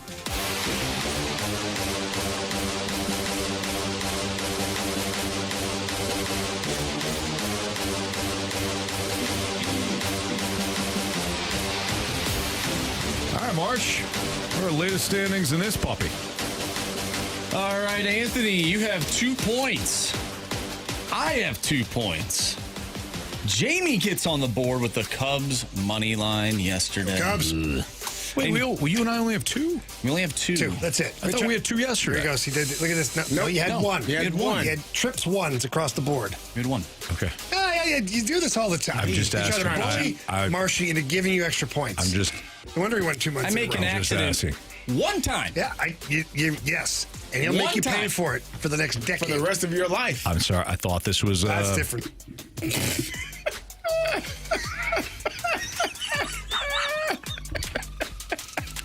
Go ahead, Mark. Jamie has 1 point. Carey with a bad beat last night. He had Max Fried, 18 and a half outs. He needed 19 outs. That's 6 1/3 innings. And he went 6. Oh. And it was throwing shutout ball. They didn't score. Yeah. How the hell did you take him out of the game? The hell are we doing? Oh, man, I feel bad for you. Ordinarily, I'd laugh because it's funny. I'm laughing because I feel bad. He's pitching shutout ball. Like, yeah, you're hit the end We've of your seen line. enough of this guy. He's too good. That's a tough one. That's a tough one. All right. So, Marsh, do you want to go first? Yeah, I'll go first. My double play hit last night, so I'm going to go back to the double play. Except for tonight, I'm going to pick the Dodgers to turn a double play over a half at -130. Just need one double play. I would like the Florida Panthers tonight on the money line, -110. I should have went with them, Carey. To even up the series. You opened the door. I had a backup plan. Now it won't work anymore. Wow. I had a backup plan. I was ready to go because I'm like, March's done do the whole Panthers thing. That's fine. But he completely forgot about it because he got real high on that double play last night. He sure did. He got I bet you did, Panama Red. Double play. Real high. Man, I'll tell you right now, it was first and second ground ball to Mason Wynn. I think Jonathan India was running. He threw that ball to third to get the lead runner, which is probably the smart play. And I was ticked off. I go, turn it! But they got it later in the game, so we're good. Turn it. Max Fried did throw 103 pitches, so I guess. He could have thrown 104. Get one more out for you. He could have threw 105 at least. Come on. Bottom line is they missed our opportunity. It did. Give me, because I truly know how the game works, and I am a true Cardinals fan, and I want them to win. Give me the Dodgers on the money line +1. Oh my God, Carey. What? They aren't favored. They're the underdog. So if I pick the Dodgers, then the Cardinals will win. It's a good play. It's a win-win. It's a win-win. Give me some, Carey. It's a win-win situation. He did it the other night. I really feel like he's trying to pretend that this is some sort of reverse jinx thing. He's trying. Marshy did it the other night. He worked. When you do it and you're not Oilers to win. Truthful? Yeah. It doesn't work. It doesn't work. It doesn't work. What do you mean? He'll You gotta claim. believe your own BS. I do. You When don't. the Cardinals win tonight on a Ryan Vilade 3-run shot, I'll say and we have to come in and do little podcasts on Monday, and you come on these airwaves and say, I was rooting for my Redbirds. You know thank it. me. Yeah, I don't think so. He'll put the red glasses on. Whoa. Yeah. Whatever. He'll maybe say, here we go. Cardinals. Yeah, Going to the World Series. All right. Yeah, butchered, man. Close enough. All right. The Super Bowl, it doesn't have the same ring, James. Cardinals going to the wild card. Hey, we'll take it. All right, Panthers Oilers tonight. I'm going to pull a little bit of an Andrew Marsh on this one. Total first period is at 1.5. I'm going over. Minus you need 140. 2 goals. Okay. 2 goals. All right. 1-1 after one. That's a winner. Carey, Yeah. I believe Tanisha in the snake pit, not too happy with Not you. happy at all. She feels Said like CD, really? Listen, Can I read that again? CD. Really? I'm doing my part. No, you're not. I'm doing my part. Yeah, what are you doing? That's a good point. Yeah. I like the play, Carey. Thank you. No, he I doesn't. like the play. Maybe they'll turn a double play. Oh, Marsh cares about it. He don't care about the game. No, not at all. It's going to be bases loaded. Cardinals with a chance to win the game. Double play. Yeah. By the way, BTW, the Cardinals. What the? What? By the way, BTW. You never said that before. He said it all the time. Yeah. No, he doesn't. He loves his abbreviations. No doubt. Yeah, but just not that one. SCA, Yeah. BTW. Thank you. War. Mayo. What is it good for? Mayo. Yeah. You know, instead of mayonnaise. Catch. Moss. You lost it there. You ding dong. You were going well. It was going so well, too. Oh, man. The Cardinals have signed Zach Plesac to a minor league contract and assigned him to Memphis. Plesac, 30, owns a career 27-28 record, 4.31 ERA across 6 major league starts with Cleveland and the Los Angeles Angels. At one point, Plesac was kind of viewed as, middle of the rotation arm for a very good Cleveland rotation. But what do you think this means for Matthew Liberatore? That's where I kind of jumped to. Think he's injured? I wonder. Or they might have to shut him down. Or they may have to shut him down. I'm not being mean. I know For now. What? That was him. That was Marsh. Okay. I think you're hearing things like Carey did that one day. It was also Marsh. I hear a lot of things. I don't know. I'm a little concerned about our guy Libby. Like, why make this move? If Jamie didn't jinx him, he wouldn't be here. You know what? Great point. Oh, like I jinxed the 49ers that year? You kind of did. Yeah. It took a while, but they eventually fell apart in the Super Bowl in the fourth quarter. That's how long it took. It took to the Super Bowl of the fourth quarter. I knew it was coming. Unreal. All right, what we learned, 3 stars of the day, criticisms and compliments next on 101 ESPN.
Cheap, fun.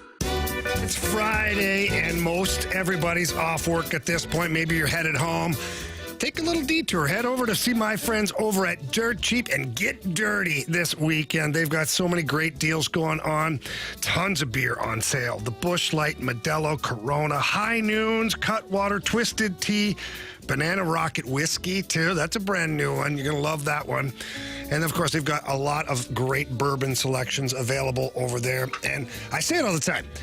Dirt Cheap is the price, not the product. I get all of my fun stuff for parties from Dirt Cheap. They are your one-stop shop for all party fun things. And you're going to stop by. There's a drive-through for some locations. Other locations you can drive up and get your merchandise pulled out to you. And now you've got new locations, Fredericktown, Washington, Hillsboro, and another new location coming soon in Wentzville, Missouri. Grad parties, July 4th coming up.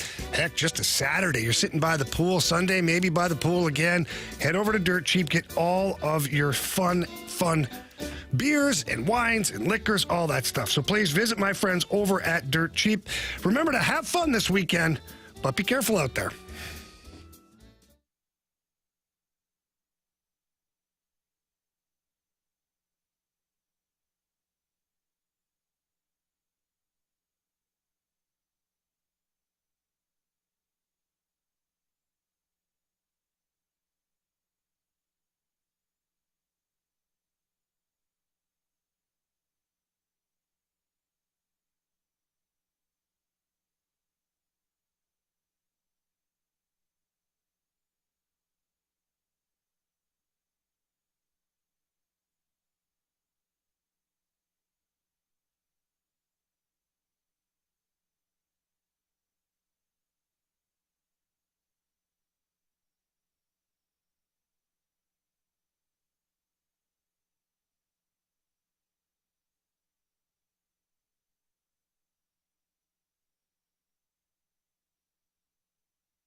If you missed anything from today's show, you can always download the podcast available at 101ESPN.com or the 101 ESPN mobile app. All the podcast, of course, brought to you by Shave Door Company. Time to find out what everybody learned today. Why don't we start off with our guy, Marshy? I learned that whatever story you tell this group will always get brought back up. And I'm referring to me blessing a couch for the Cardinals to win the World Series. That's a hell of a story. Oh, it is a hell of a story. That is the story. Absolutely. Definitely. Yeah. Know about that one. Marsh, I mean, I think it's great, dude. I do. Well, I think it's absolutely great. Well, they won the World Series. Exactly. And if we had more hosts willing to do things like that, then the Cardinals would be in better shape. That's for sure. You know, I learned that our listeners don't appreciate the reverse jinx. Everybody got mad at me. I chose the Dodgers tonight with the expectation that it would, when you pick the team to win, they never win. He's doubling down on a lie. He really is. I picked Max Fried to get 16 and a half, 16 and a third inning. He went 16 through 100 pitches. Because it's the reverse jinx. Why would he have against Max Fried? Nothing. What's his problem? Yeah. I don't know. He must have been tired after 103 pitches. Couldn't go out there for it two happens. more. You know? People mad at me. Hey, he might even get rain tonight. So, you know. All right. Jamie, what'd you learn? I learned that this show will easily turn on each other when someone loses in the gauntlet. The people who are sitting in the penalty box will just turn. Anthony turned on the show, then Carey turned on the show. They've both turned on everybody. They're now best friends with Brian, trying to make sure that he beats all of us. Just because they lost to Brian. I don't agree with that. I thought we were like a band of brothers, you know, got each other's backs. Until what? Until you lose, and then you turn your back on your teammates. Marsh, I seem to remember a different event that had the fast lane fractured. And it happened this week. Yeah. I look outside, and it's actually a little bit lighter out than it was that day. In fact, it was almost dark. Beyond belief. Is that this week? It was this week when you two decided to leave us behind. Tore a hamstring and an Achilles. Oh, I came back a couple of times. For your glasses. Well, I had to see where I was going. To see if Marsh and I were okay. I had to be able to look at Twitter while I was in the shelter. Man. It's called topic development, Anthony. Unbelievable. I had a different what you learned, but Splashback Deuce just, Uh-oh. This was a tough one. First of all, I love Splashback Deuce in the snake pit. His perspective is always spot on. He made me laugh earlier today. He says just a couple of minutes ago, AB had a great compliment for us. Today's show was awesome. The ability to deflect y'all's anger on each other with the quickness is amazing. And Splashback Deuce says, coincidentally, AB is as far as Anthony can read of the alphabet. Holy smokes. That was an uncalled for, but hilarious nonetheless. That was Randy Macho Man Savage off the top rope. Holy God. Now, he did come back and say it might be the meanest joke I've ever made it, Anthony. But then he just adds an LOL. That's not even a... You put LOL. I'm sorry. He just said LOL. That's tough. Once you say LOL, it's fine. It's fine. Yeah, you're good. So that I got a lot to drink about tonight. think about tonight. What's Splashback's Twitter handle? Anthony. Splashback. It's true. I do like to do my best work on Twitter after a couple of shots of whiskey and/or bourbon. Yeah. All of them. All right, Marsh. Yes. What do you got for us? Well, Anthony, you might like this one. From MD 2020. We had a question earlier in the Gauntlet about the brightest star. The answer was Polaris. Brightest star, question mark, Anthony Stalter. Oh, thanks. Final MD20. answer. The MD20. What's that's the really phone nice. number Thank on you. that one? That's very nice. Don't worry about it. Don't worry about it, Jamie. Okay? Yeah. You sent that text in? 217 says they learned where Brussels sprouts come from. There you go. It's an informational show, too. That was going to be my what you learned until Make sure you tell your kids all about it, okay? Yeah. The teachers will be impressed. The 314 says you guys are a train wreck today, and I love it. Oh. I did say in one of the breaks that even for this show, this one was off the rails. It was. For 4 hours. Started early, too. Man. I blame Carey because he brought in the Dodgers hat. Yeah, that's a good call. Set everybody off on the wrong foot. The 618 says, I just got in my truck after dealing with 8 hours of donkey customers. You guys really make my drive home. I absolutely love the show. The best show on radio, hands down. Thank you very much. Thank you. Why is it hands down? Where did that come from? Why wouldn't it be like hands up? You know why, right? Yeah. So the Romans, they used... Why in the hell would you do that? Why would you do that?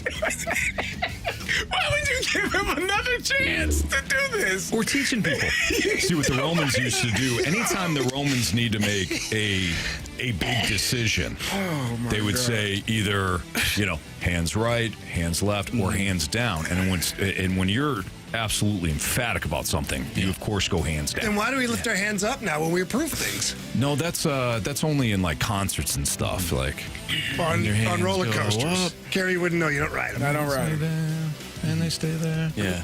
Up, down, though. Exactly. Up, down. Up, down, up, down, up, down. Yeah.